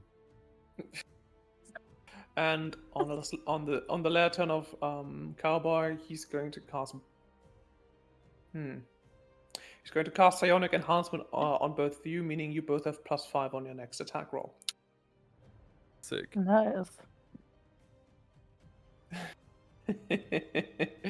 Turning now back to The other fight. Dum. the Oracle is up, and she's going to Oh, use God. another spell to give me a little bit of a measurement. I believe first you have to roll damage for Cloud of Daggers again. Yeah, wait.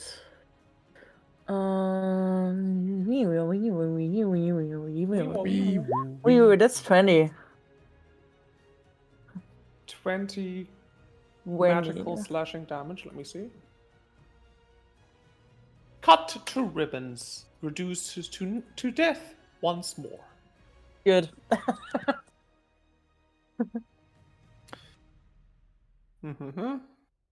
Oh. Bring us. I don't know if I should do this way, but I'm going to do it this way. Yeah. Whoa!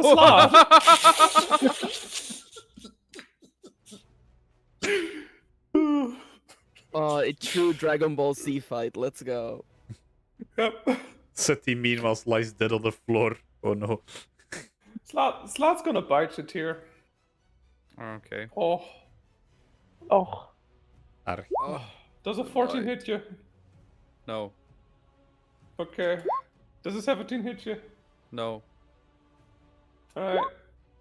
Yes, a 24 hits me. Oh. Alright. Take 15 points of.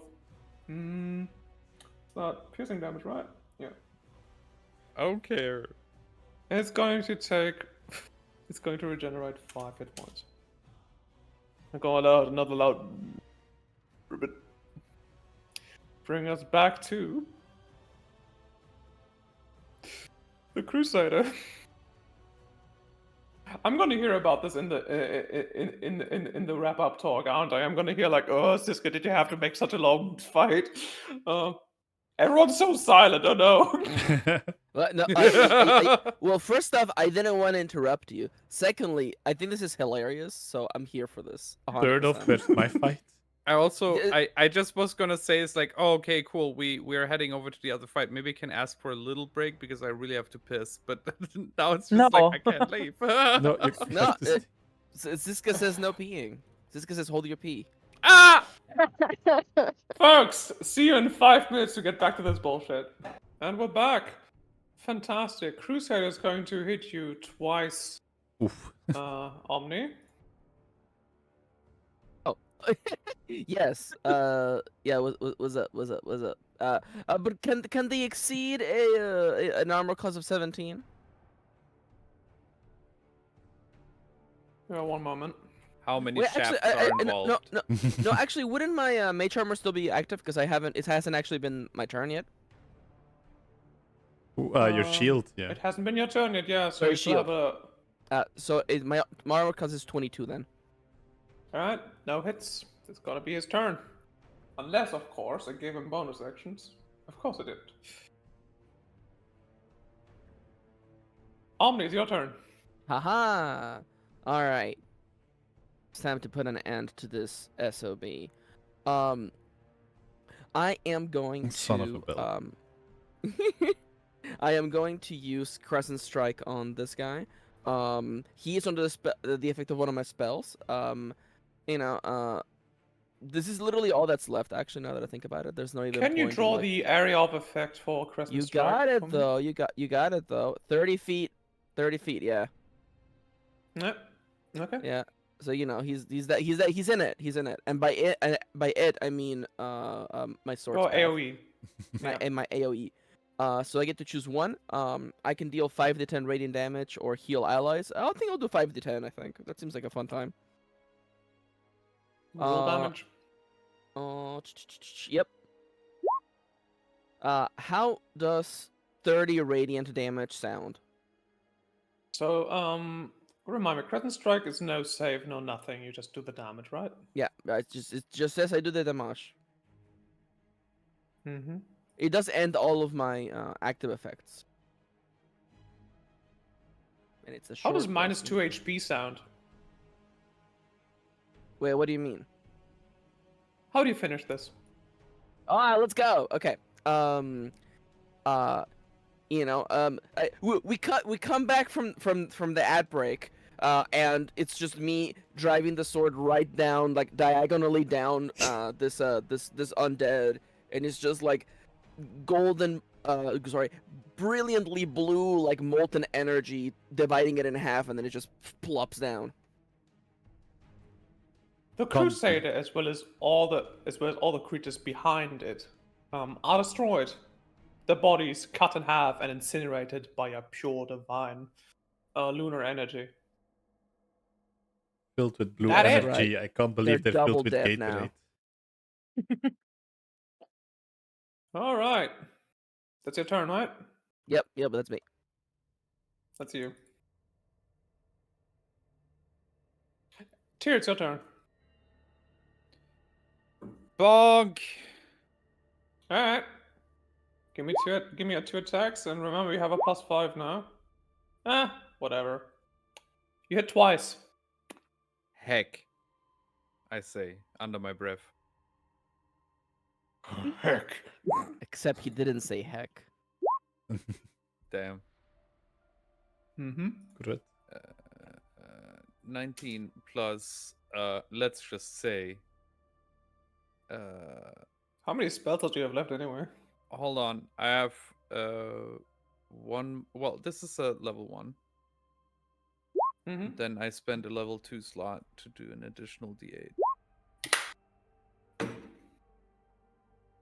Right.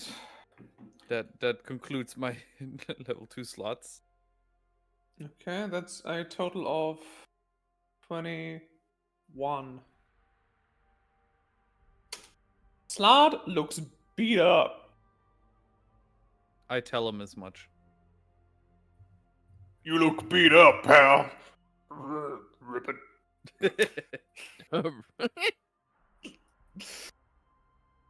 Samara, it's your turn. Me? Oh, my nuts wait. fell down.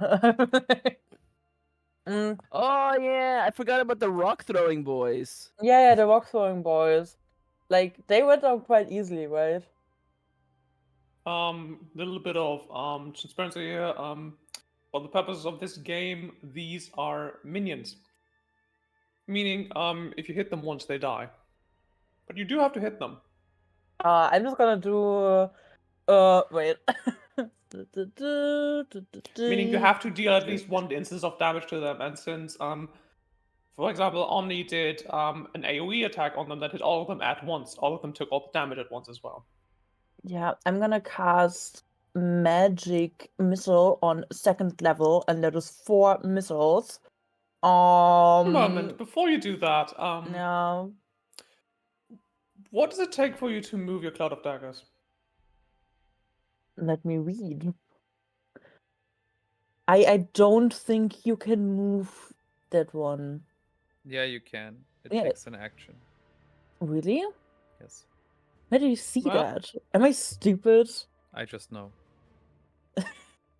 You can just Well, feel even it. if it's not in the PHB, we can just apply Baldur's Gate 3 rules and move it. Shut up.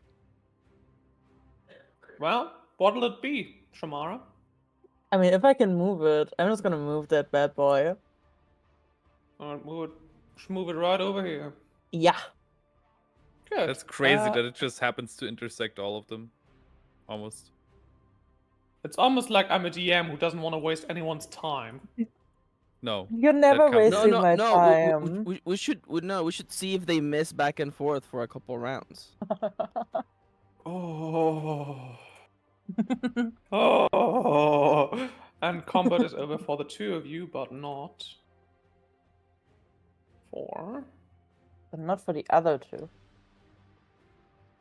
Not for the other three, no. Oh, right. Oh, yeah, we have Mhm. Horseboy over. Oh, Horseboy. Horseboy. sorry, that's me. Horseboy. I mean, cowboy. Horseboy. Where'd that come from?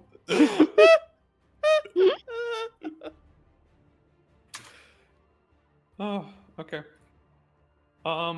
Cowboy is going to.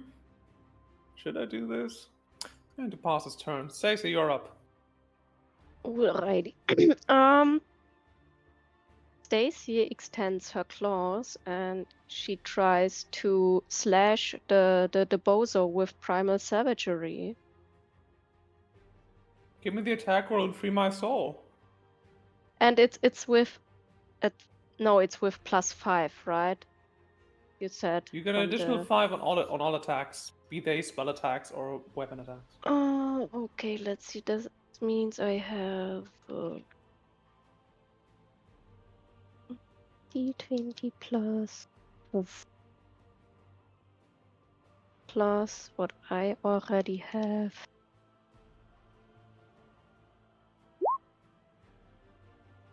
Damn. I dare say that'll hit. Good. So roll damage. Yeah. It's acid damage. Let me check. Okay. 11 acid damage. 11 acid damage reduced down to 6 acid damage, bringing the slot down from 5 hit points to -1. How do you finish this, Stacy? Okay. As you see that Stacy's nails extend widely to, somehow a shape similar to the claws of the bozo. She jumps from the ground and slashes down the back of the bozo and says, "No, the balance should be restored." That's fucking badass. Take a point of inspiration. Hell yeah. I gasp. It's gonna be one of those moments where the two of us playing Baldur's Gate 3 where you go, Ayo! Ayo! As combat drops here too. Oh, perfect. No more combat. No more. Stop the music. And first thing Stacy does is checking on the egg on Tyr's belly. Uh, I gonna do a just roll for look this. down with my hands on my hips, like going like, hmm? Hale and healthy. That's a good egg. Perfect. Good, good. I'm not gonna roll for that for people at home. Sometimes, you don't have to roll for everything. Sometimes it's just okay if you want to be like, you know what, I don't want to have to describe how the egg is crushed. Sometimes you can be nice. And I No think roll that's something for I want egg? to teach all GMs. Anyway, fuck the both of you. We'll move on back to the Sanctum Noctis. Seti, you come into chamber number 3. A little wider than the last. There seems to be a large grate in the middle, and at the far end seems to be someone else with a wisp. This one, wearing the winged visor helmet of a cleric of the Order. It seems to be the only cleric you've seen all the way here. He finally looks up at you, Lefave, and Lick right behind you. Oh, do my eyes betray me, or has the Lord sent me a visitor? You can see now he must have been starving for days in here. No way forward, no way back. You come a little bit closer and see that he's too weak to get up at this point. Let me see. In my inventory, I have 9 days worth of rations.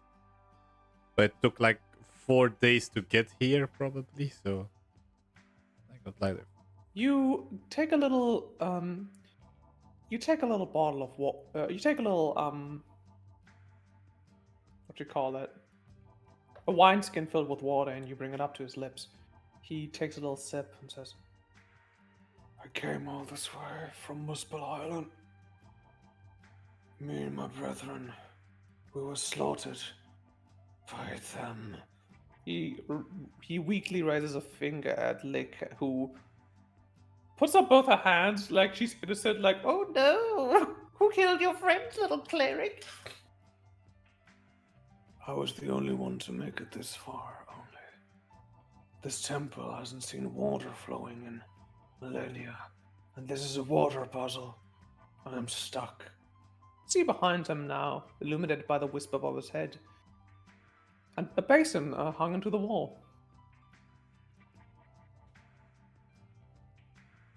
There's no way forward.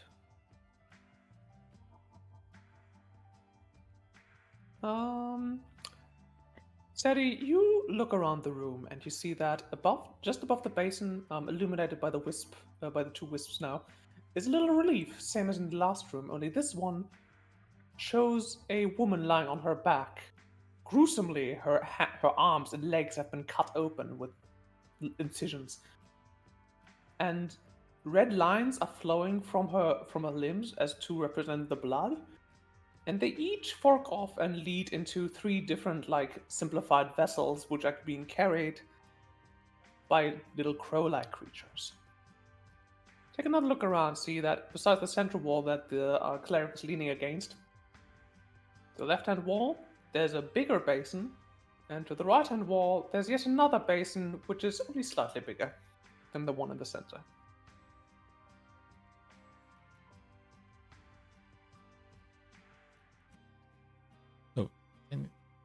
Can you repeat that again? One was slightly bigger, or no?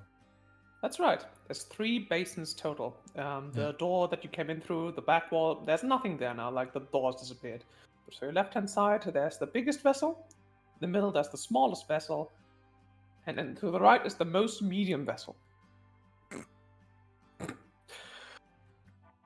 You can see also that the cleric seems to think that this is supposed to be a water puzzle, but the relief on the wall behind him seems to give you a different idea.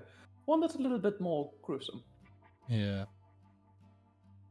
I'm already. Let's say I'll whisper it to the Fav.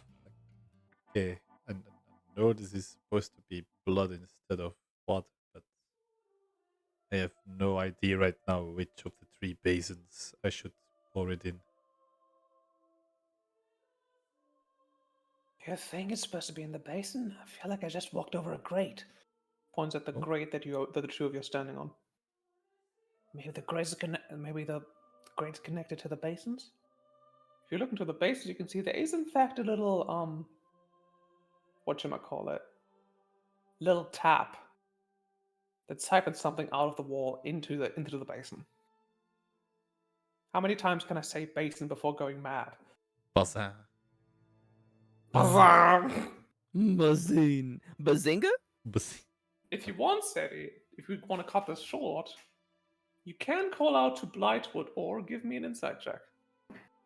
Oh, I'm gonna go for the inside, but I was basically thinking of pouring some of my own blood into the into the grate then.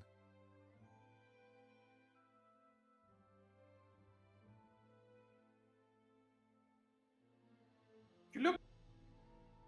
Sorry, sorry if I sound weird. I'm just putting on my robe. The 16. You realize you can take your own blood, but a little blood from your wrist isn't going to cut it. Half of your blood isn't going to cut it either. You get the idea that you and Lefave combined might not have enough blood. However, there are 2 creatures in the room with you.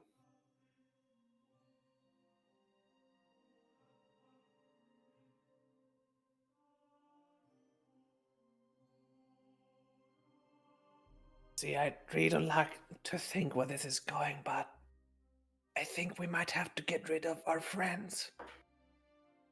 She whispers this very quietly. Yes, I realize. I hate this. Hey, what do you hate? Come on, tell me. Let's solve this puzzle. Let's get through here. Wahoo! the cat starts jumping from leg to leg and starts juggling with the skulls. If you could see the eyes of the priest, you could see that he's scowling. Is what? Scowling? He would be scowling if you could see his eyes. He's dabbing at you. That's what he's doing. Okay. He's dabbing. No, he's scowling. Thinking. This doesn't feel right because until the previous part, murder was not the answer. So Give me a religion check, why don't you?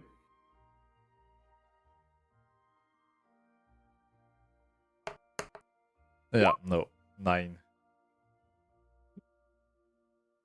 Well, she is the goddess of darkness, and lots of bad things happen in darkness, right? Right? That's how your inner monologue goes.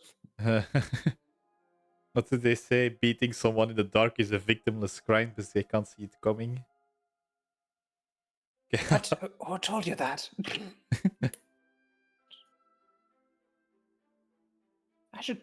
Someone should have a talk with your mother, Seti. That sounds very worrying.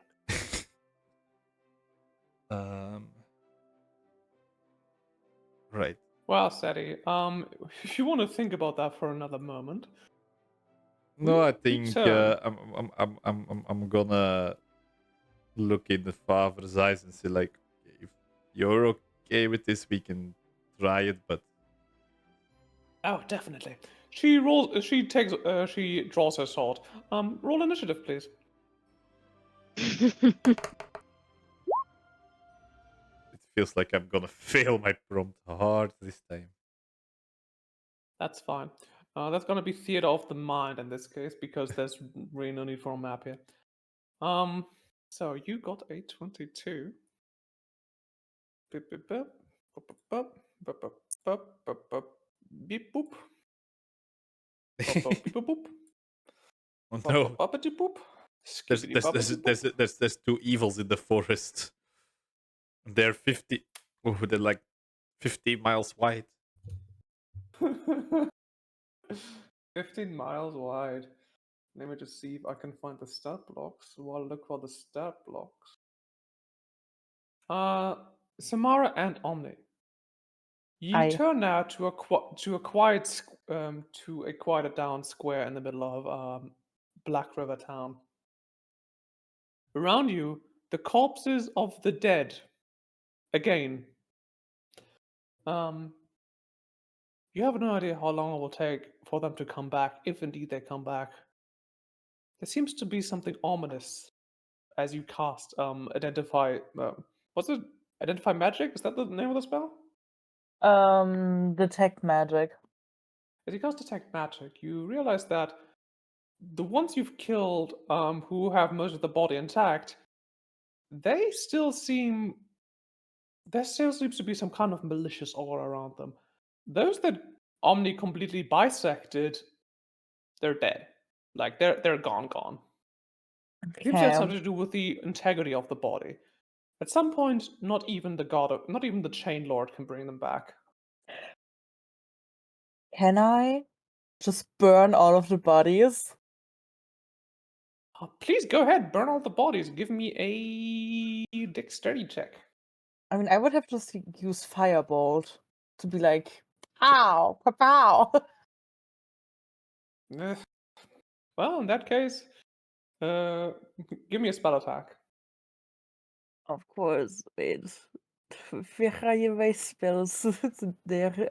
Ach, my spells. Oh, Name is what that's not else? good. Just an 11, dude. I mean, like that should suck. Sloppy. Oh, Sorry. you get a good way into burning them, but you can see now that you have a lot of work still to do later. For now, you are on a mission, and something tells you that if you do not act fast, your mission might get a little bit more complicated. Yeah, fuck So- these bodies. Well, that I know escalated it. quickly. Damn, okay. Okay. In the metaphorical Sloppy. sense. God.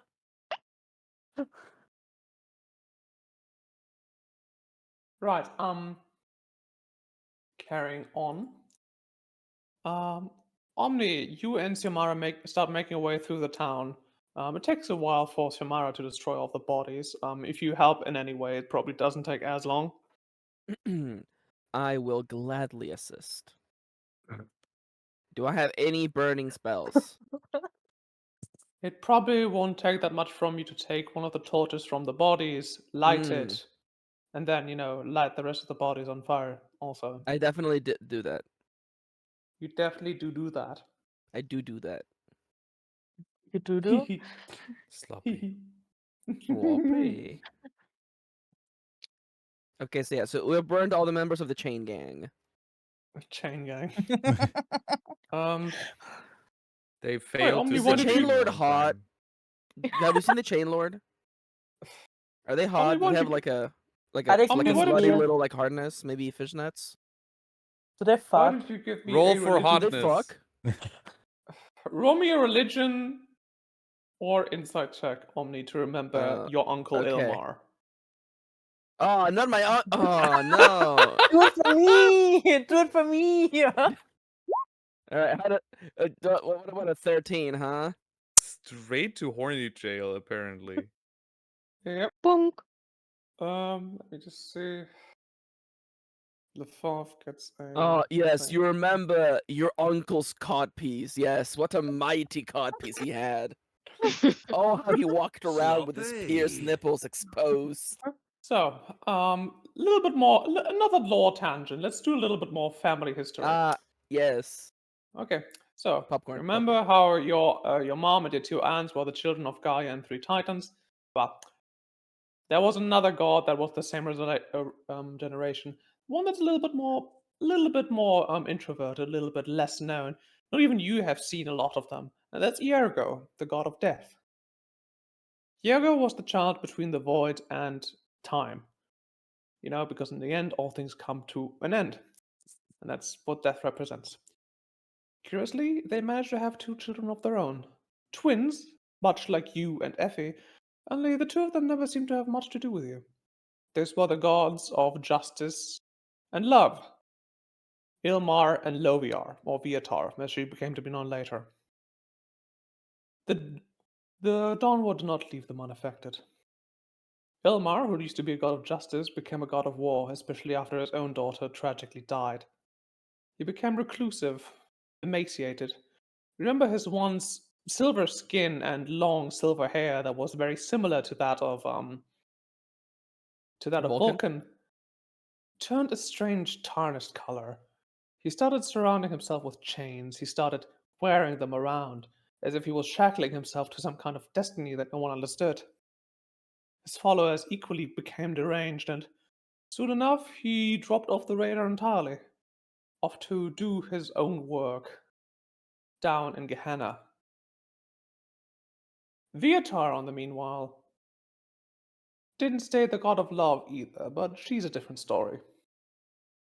So yeah, he's like a tall, he used to be like a tall, thin, athletic, but now he's just kind of become tall, thin, and emaciated. You remember he inherited one of those things that very few children of the Titans inherited, which is that he actually had 2 pairs of arms, just like his sister. You remember he used to wrap them around his body. I was so hoping you'd be like, he inherited the one thing most didn't. That slutty little waist. So grabbable. He used to grab And his like way. Okay. you grew up on Elysium and Mount Celestia. Up there the gods didn't really have any need for clothes because they didn't feel shame. You saw a lot of him when you saw him, but like he never really wanted to do anything with you. He found your elder sister much more interesting since they were more of the same generation. Hmm. Are you Okay, saying well, that I have a bunch of relatives who don't have arms? I'm saying you have a bunch of relatives who only have 1 pair of arms. Okay. And one that That is makes a lot more 2. sense. I was like, yes, there's good old Click Talk. He was a hell of a torso, barrel-chested man, not much else. Why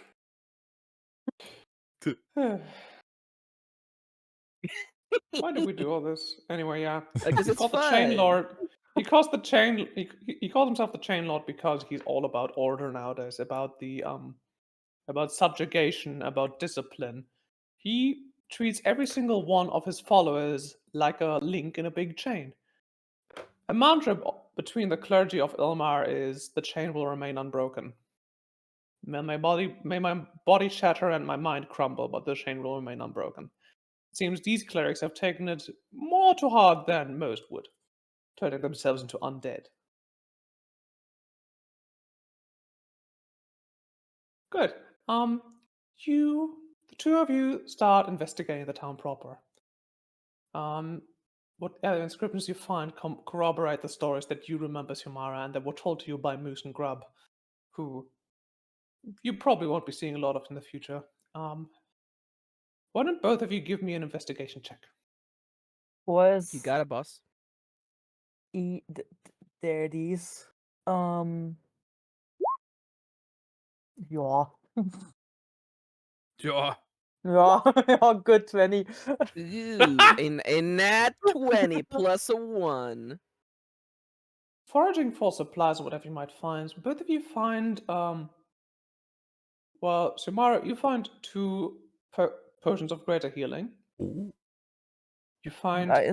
2 days worth of supplies. More importantly, you find gloves of the Shrine Maiden. Just add that into your inventory. Yay. And Maxi, Omni, Yes. you find robes of the Shrine Maiden. Oh my, are they black and white and red, please? Ropes of the Shrine Maiden. Do you want them to be? No. I want them to be what you think they should be. Robes They're the of the Shrine They're the Maiden. colors of your mother. They are white and gold. Together we make an entire outfit. Oh my god. Oh my You God. dare Just think like that you still have Western some dress. boots to find, maybe a nice hat, maybe a smock, maybe some tights. A doublet could probably go with it, but that's nothing you can't make on your own. You finally carry on to the shrine proper, where you hear a horrible clamor. As you investigate, as you sneak closer, you find that there's one glass crusader alive, the one that got away, the cockroach-like that Moose talked about so hatefully. And you indeed see the large, radiant greatsword he swings around, fighting with a big black bear. He finally defeats the black bear. As you watch, he draws the sword out, and the bear turns into a wood elf, wrapped in black cloth. Apparently, Urs, the final member of the black circus they mentioned. As he turns his glassy eyes to you. Hang on. 2 things need to be done. I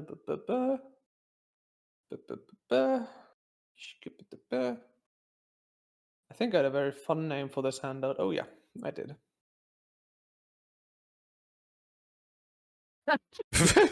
Nee. How dare you?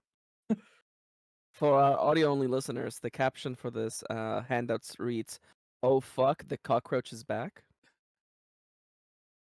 You wouldn't recognize this man, but he has some idea of who the two of you are. As he turns around, throws aside his hammer, and says, Heretics, come to take the prize, have you? Come to get the final kill on me. Oh, I shall honor my order's name, and I shall smite thee down. well, guess you can roll initiative 2 while you're at it. Hang on. I mean, I am serious about that. The two of you can roll initiative, but first, there's a few more things We I are have to. allowed to. We have the privilege to roll initiative. Yes, I also have a I question. mean, you could also just let this guy like kill both of you. Nah. Make his job a whole lot Not really my easier. speed. Me neither.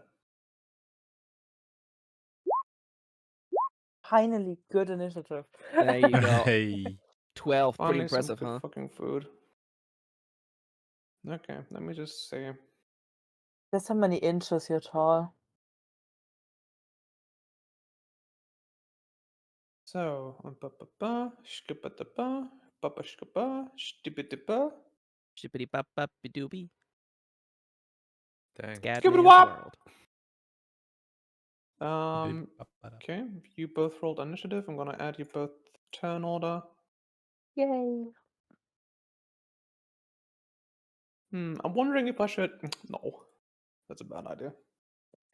10. Gonna make that a 18. Gonna make that a.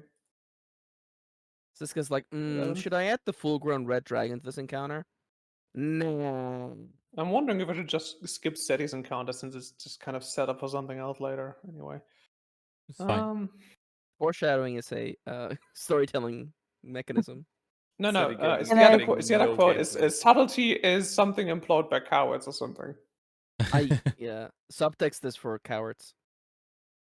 Can I ask my Subtext is an question real quick? anagram for Because butt that has sex. nothing to do with where we are in the story at the moment. Yeah. One of Omni's relatives is called Effie, right?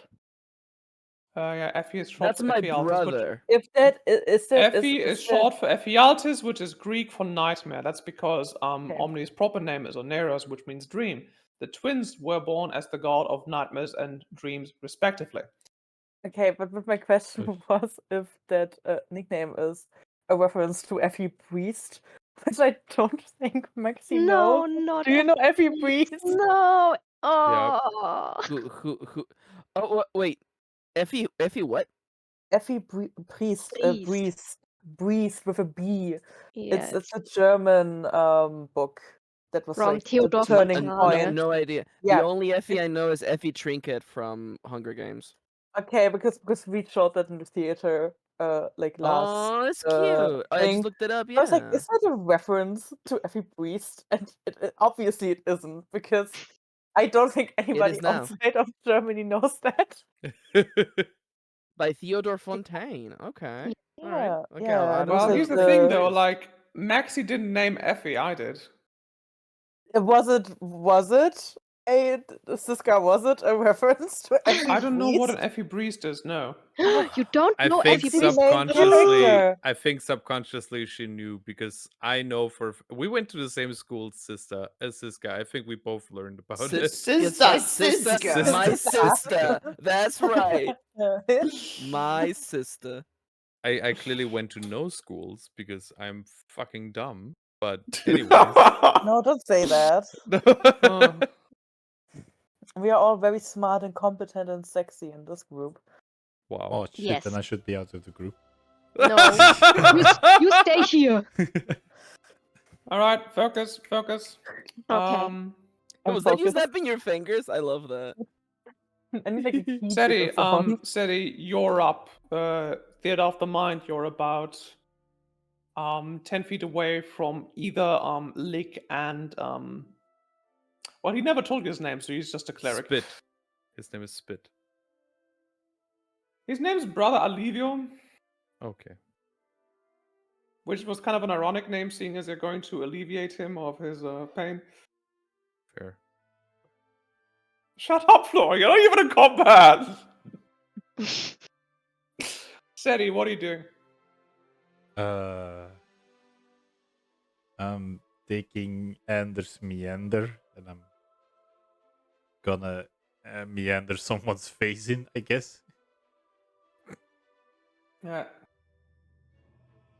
Okay. Which one?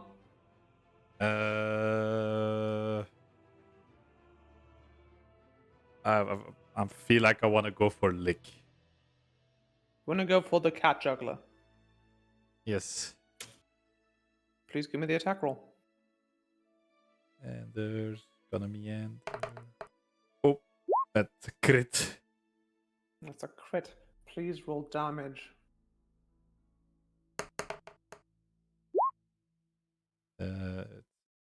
It's 8 plus 6, but it's high. It didn't roll the others 8. Mm-hmm. So 15 bludgeoning damage. Yeah, one moment. Yeah, actually, Please still hold. need to add that. Yeah, I still need to add the fucking HP AC speed. Uh-huh.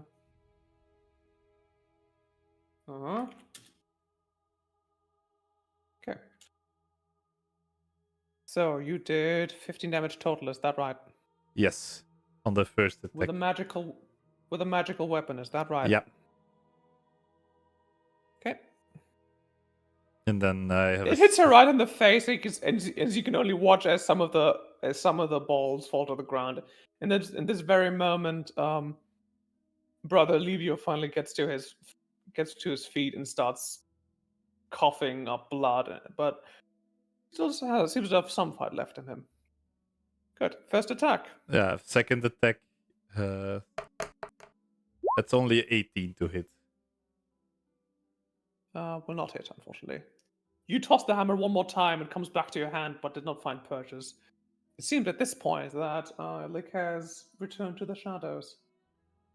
Then I try. Mhm. Can I still try to get a punch in? She hasn't completely hidden yet, yes. No, nope. That's miss. That's a miss. Got one good hit in, and that's it. You got her right in the noggin. She dropped all of her balls. Shamara, it's your turn. It is my turn. Oh God. Wait. Sorry, I was reading about every priest. I have that open on the other tab. Did you know it was published in 1919 by Thomas Mann? No, Thomas Mann called Effie Priest 1895 one of the six most important novels ever written. Yeah. It's set in yeah, Bismarck's it's like- Germany. Yes. That Yeah. tracks. It was like for the German romantic. It was very important. Anyway, enough talk about Effie Priest. I've never read that book, so I had to Wow. read it in school. oh no, we didn't do that type of stuff. Well, we did read, but other stuff. I was gonna say we didn't do that in school. That reading business. Okay, 15. Not And that guy the wants to attack us, right? Like the cockroach. Yeah, obviously. Questioner Awante is going to come for you, yes. I'm bringing back No. so many NPCs from the very first episode, and not everyone is here to even see them. So sad. Listen, Auntie and me are here. Yeah. Do you even what's up with recognize the that? schmuck? Do you recognize the schmuck who stabbed himself in the neck after SETI failed a persuasion check? Yes, Ah, it's yeah. the cockroach. As soon as you said cockroach, I was like, oh, this guy. He's back! I'm more sad that I'm not there to meet the Minotaur again. Yeah. Yeah, but I think I'm gonna go there. Like behind Omni. Alright. And then what will I do Take then? the bus. I take the bus. And because it has like helped me so much, I will cast Cloud of Daggers again, but on 2nd level. Right on this fucker, who I don't even know. We don't know who that is, except for the story that we have been told. Just to clarify for the staging here, he's standing on that dick-shaped stage, right? Dick-shaped stage. Yeah, you know. Yeah. He's So good with, standing like, a on the dick. steps into the shrine. Yes, the shrine is Okay, like the- a little building behind him. Okay. Okay. That sounds a fucking disappointment. Sorry. I didn't. When was the last time I compared one of your drawings to a dick, Maxi? Huh? Yesterday, fe- I guess. I feel that's happened before. It's happened True that. before. You were. That's Hang on. tears cancelled. Okay, you know what? Yippee. I'm sorry. Okay. It's okay. You're the game master sibling. You'll get away with it. Yeah. No. I'm gonna talk about this. All of us are gonna talk about this. There's gonna be lots of talking. No. But that is 10 points of He damage. staggers a little bit as you summon daggers from beyond the ether to flay him. But he doesn't seem much worse for Favorite wear. spell. Good, you have a bonus action, I believe, if you want to But use it. Nah. I want to see what he does. Taking us back to Brother Livio, who's going to step up to Shetty. To Shetty. Shetty. Frankly, my dear. And he's going to try and cast command on you. Is he that? No, I think he's just going to use his mace to attack you. Let me just see. 15 hit you? Nope. Bonus action, he's going to cast Healing Word on Thingamabobber. On Lake. Hang on, that's... Lick's an asshole. What? No, I'm just a little cat! Gonna heal her for 10 people.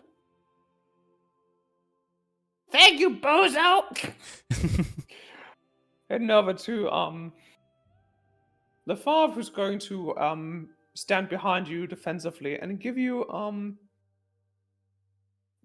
advantage on your next attack roll. Great. Heading over to Omni.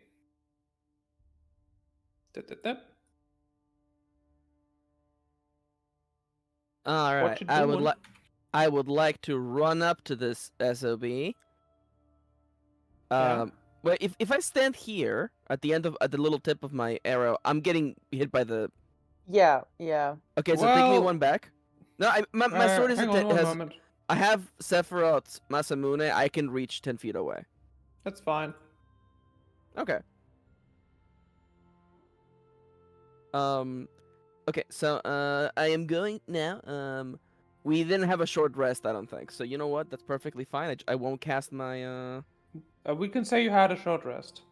Oh, It makes sense, I think, since you spent like a couple hours exploring the town. how much HP would I have healed on a short rest? Will you tell me how many hit dice did you spend? Let me hit you with a roll. Let's do like D8, 3D8, I guess. I'll use half of my dice. I healed 13. Theo 10. Theo turn, by the way. I'd say yes. 13. And I am going to cast my Hexblade Curse on this MFR. On this little SOB right here. I can't ping him anymore. It's fine, don't worry about it. There you go, right there. I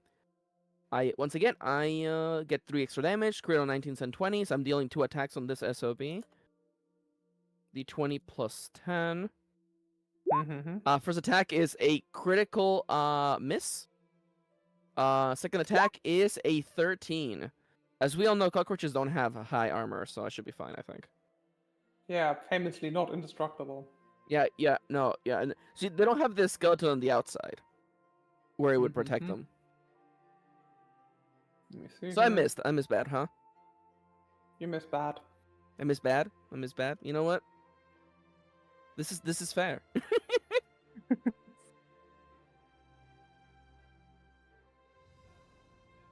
On his turn, Awante is going to try and grapple you. Please give me a contested athletics or acrobatics check. Ah, thank God. Acrobatics. Oh, I'm actually better at athletics. Let's go. D20 plus 4. I just have to beat a 16. I bet I got this. Yep. How about an 8? So he grabs you. First of all, I think, can you roll Cloud of Daggers again for me, Samara? Of course. He's Oh, going to no. step out, of course. He's going to grapple you, Omni. No, don't toss me into the blender. Just an 8. Going to take 8 magical slashing. Just a little flayed, nothing too much. He's going to grapple you and use his He's going to use Brand of the Chain Lord. Give me a Constitution saving throw. You got it. 14. Okay, let me just roll damage. Take 8 fire damage. Okay. Ouch. As he grabs you with one of his gauntlets hand, which begins he begins to grab you with one of his gauntleted hands, which wraps around your arm and starts to singe you. Rude. You're now affected with a Chain Lord's mark, which the effects of will reveal themselves later, I'm sure. I'm suddenly very comfortable in leather. Oh, Damn. these are stars. And yeah, that's it. That's all he's gonna do. For you, that's Lick's turn. I forgot to roll something. I just noticed. Huh. Convenient. Perfect. Anyway, Lick is going to make herself invisible. Wait, while he's holding on to me? Lick, I want to. Not I want to. Lick, the Baxi. We are now. Oh god, I should probably change maps, shouldn't I? So, big cockroach man grabs you and brands you with his gauntlet. Meanwhile, cat lady is going to go invisible as soon as I know how to.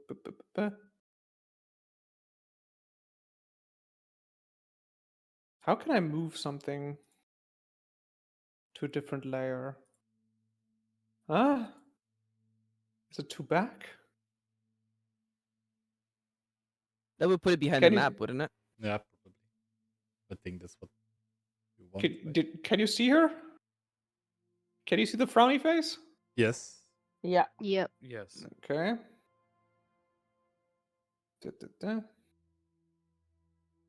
Ah! Oh! Great. Okay, now. It's gone. Yep, now it's gone. I finally found the button. And she's going to do a little sneak attackaroo on you. No, why would you do that? So lovely. 2d20 KH1 plus. Can't believe I'm getting Kingdom Hearts 1. And does a 19 hit you? Yep, just hits. Gonna do Pokey Poke. The name of the attack. That's right, gonna Pokey be- Poke. That's right, Pokey Poke. At least my 3d6. attack is named a cool thing, like meandering your face. Plus 5. Plus 4d6. You know, a weapon that was just named because the guy who used to use it was distracted a lot. Gonna hit you for 33 damage total. Tell me, are you perhaps resistant to necrotic damage? Oh, good call out. Am I? Don't. Oh, I'm Doesn't look like it. immune to necrotic. Alright. That seems like only the first 3d6 will count. So it's that's 15 damage. Only. 15 damage plus 5, that's 20 damage. Okay, 20. Stabs you in the side and starts cackling. How does that feel, big guy? She's no longer invisible, however. It's your turn, Sadie. I just also realized that I'm not only immune to necrotic, but vulnerable to radiant. So if Omni at some point decides to take my head, I'm in for danger.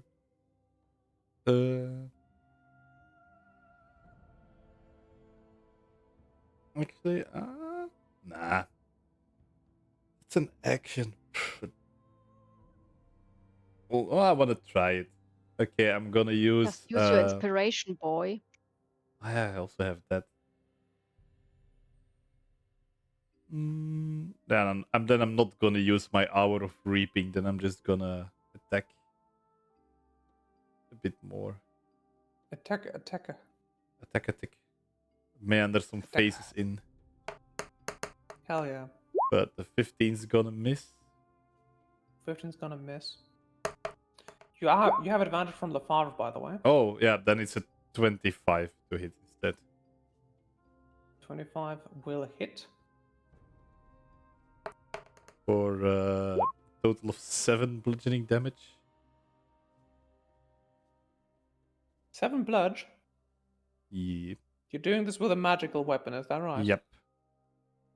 I'm still using the hammer. Okay, I can't. That's weird. Can't target her for some reason. Alright, you deal 7 damage. Okay. Cool. Then the second attack, because that was is the second attack that also with advantage? That's right. Yeah. So long as Lefebvre stands behind you. So it's 21. 21 will hit.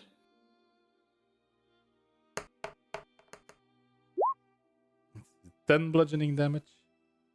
17 total. How do you finish this? I'm so sad that there's no one from the party here to see it, but I think at this point, it's gonna be one of the first outbursts of Seti where he's gonna really be angry and keep smashing the hammer in the face, like beyond the point where it's already necessary. He's gonna give it like a punch or 5 extra and shout in anger. If you were to look back, you would see Lefebvre look on in horror. Lick, meanwhile, between broken jaw and teeth, that's going, there goes juggling. Guess I won't be a singer. And flops to the ground. You finished off one of the clowns. I still can't target the token either. Oh, wait. I'm on the wrong layer. Of course I can't. Bring us to Samara. Oh yeah. Hey, Samara. Hey. No, that should be less than 90 feet. At first I was debating if I should use Ice Knife, but that would also hit Omni. Yep. So I'm gonna do a second level acid arrow. on the cockroach man. Yes. That's a natural 20. Yes. Oh my god. Yeah. I suppose a 29 hits. I mean, it's a critical, so it hits anyway. Yes. Yay!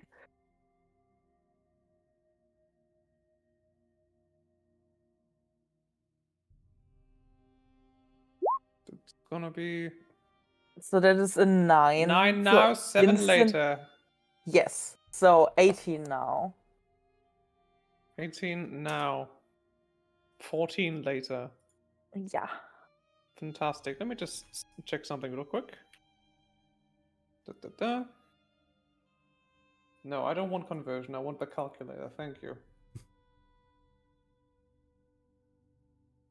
I Okay. like algebra. Okay. Is that gonna be a turn? That's gonna be my turn. Yeah. I'm not That's a good gonna turn. dispel my cloud of daggers. That's not my problem. Sure ain't. Bring us back to Olivia, who's going to try and cast. Oh, I didn't really have a lot you can do in this case, huh? He's going to try and smack you again. Smack you. He's going to smack you. Will miss. Yeah.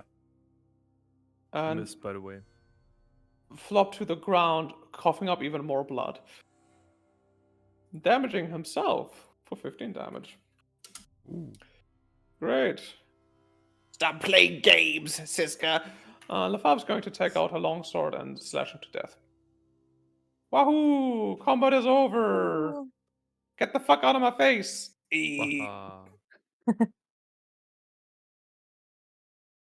Great, fantastic, amazing even. Gonna hop right back into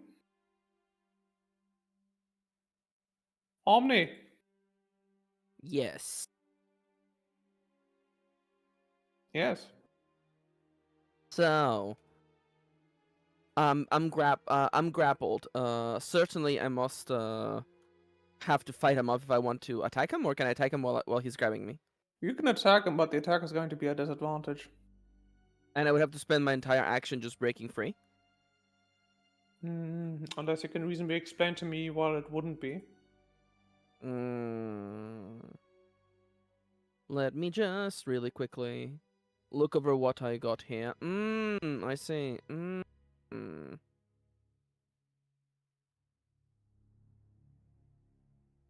All right. Let's have a little bit of fun with some disadvantage. Before as my turn begins, as a bonus action, I cast Branding Smite. Which means that the next time I hit a creature, I will deal additional radiant damage. He's not Okay. invisible, unlike the cat person. I will be doing my 2 attacks with disadvantage. What is the code for disadvantage? Is it KL? Yeah, it's KL1 at the end. So do D20 KL1.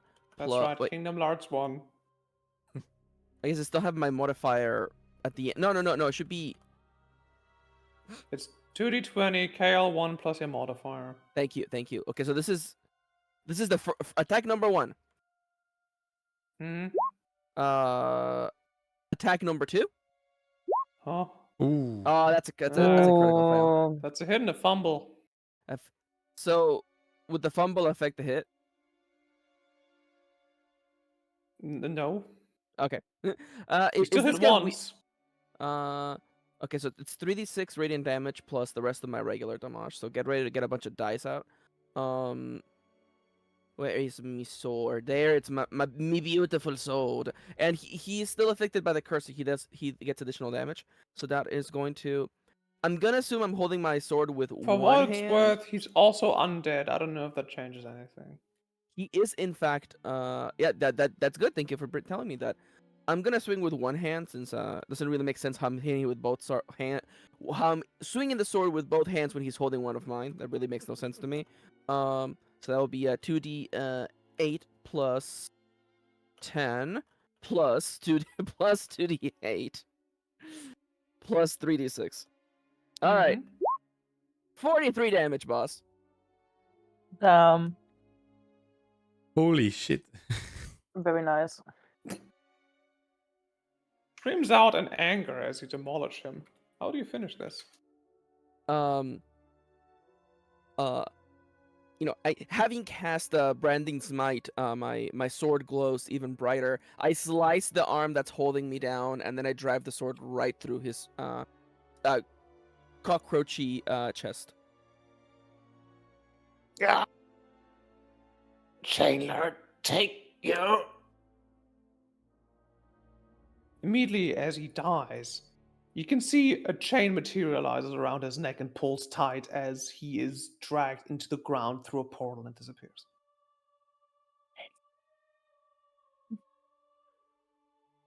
Hell yeah.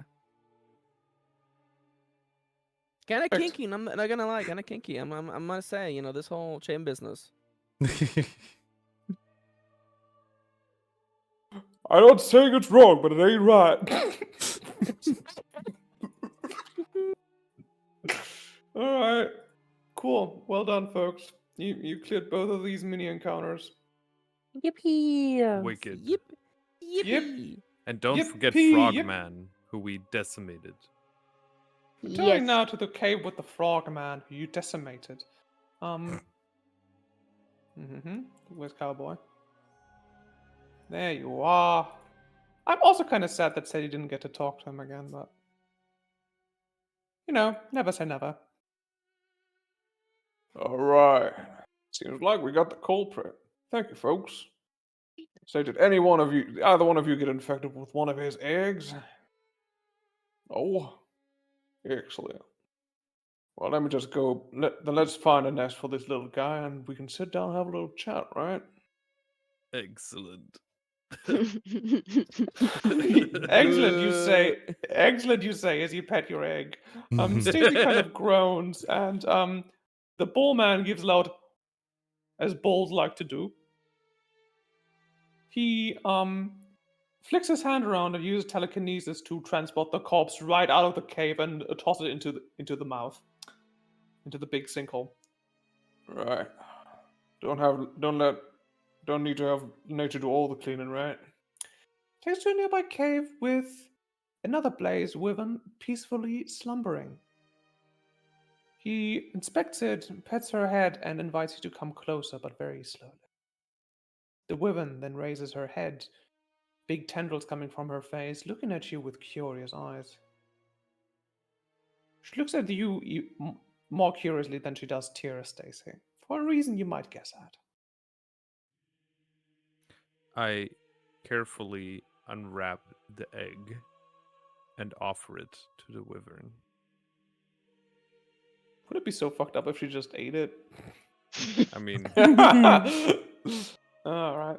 Is that hour again where my intrusive thoughts start talking?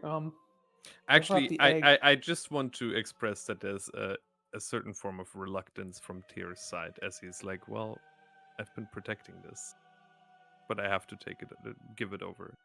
She sniffs it for a moment, and she sniffs you, and she gets up a little bit from her lying position, and you can see now that underneath her bum is an entire clutch of eggs, much like the one you are carrying.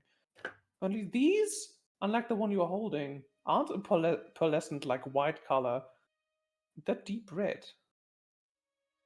Give me an insight check. As in, I'm keeping this egg inside my clutches. 11. You don't sense any foul play, but something's different about this egg for sure. You can see the bull man kind of looking ashamed, scratching the back of his head. I just take the egg back and put it back where it belongs, rightfully, in front of my Right. bed. Okay. All right. Listen here. It's not a blaze wyvern egg. I lied about that much, but it is the egg of a wyvern that was killed by that blue slide. It just happens to be a storm wyvern. And I don't see whether it's purple or red or whatever why it can't have a loving mother.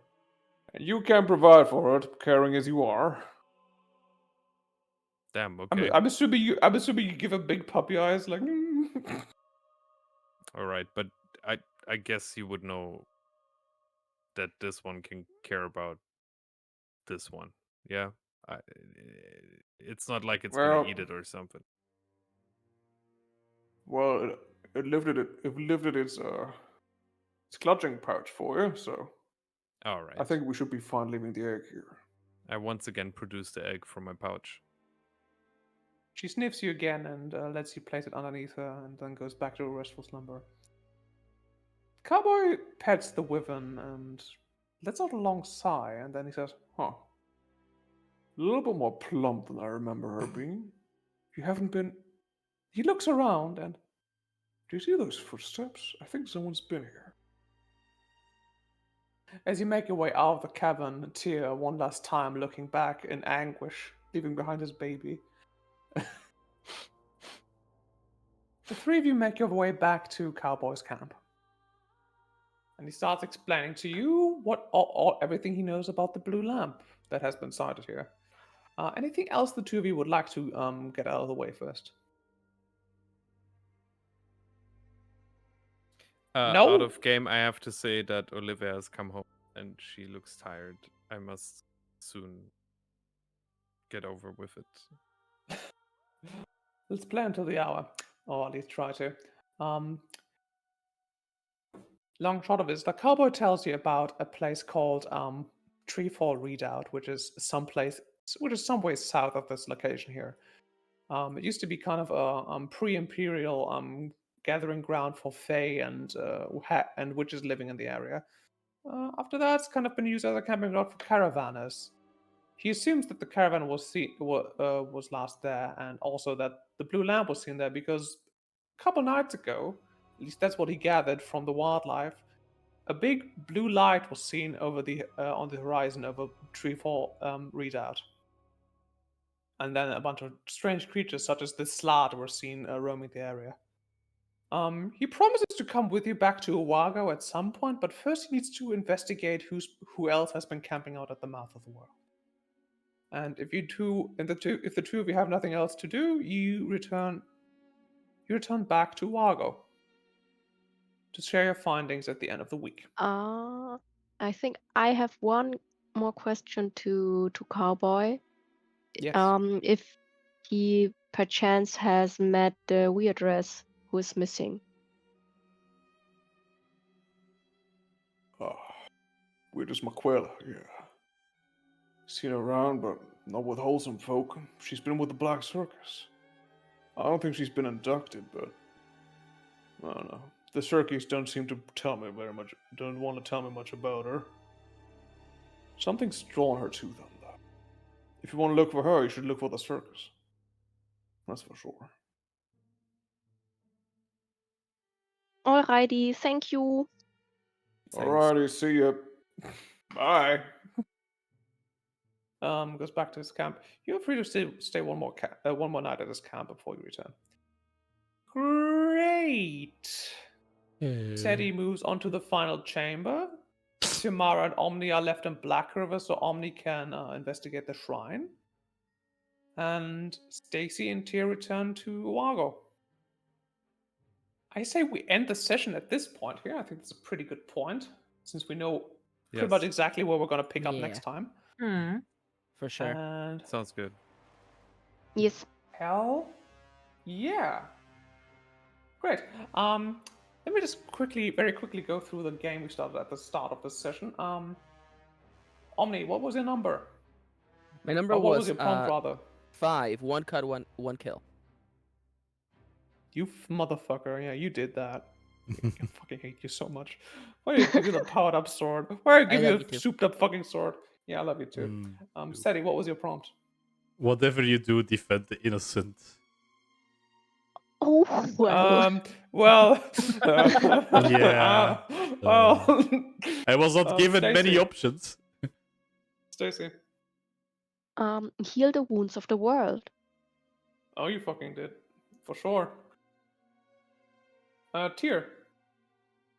Oh, I got muted. I said something funny about Stacey's challenge. Anyways, mine was to smite the unworthy. You did, yeah. Thanks. That Toadman did deserve a shit. Anyway, in review of fairness and all that, Tia received it the time before last time. Last time went to Omni, which means this time I think the person who came closest It's to me. getting their goal It was was me. Seti. see. Nice. Seti, what's Wait. your lowest? Wait, What's it your was lowest really ability me? score? What? How? Well, how many people did she kill just to get where she is? I think you did a good thing. And even if it's just ironic, I think at this point I just have to give it to you because you haven't gotten something in a long time. So, Sadie, why don't you tell me what's your lowest ability score? Can I get the my charisma? It's only 10. Well, it's 12 now. Ooh. Wow, you are leaving the tank charisma Fuck. club. Sorry, I've come out of this handsome. Wow, you're way more attractive and interesting. You have a sort of dark, mysterious aura now. Oh, Bloodwood's gonna killed go crazy 2 next time he sees you. Right then. Having said we're now in the post-session time. Any pressing questions, matters, jokes you want to bring up, folks? I wanted to say,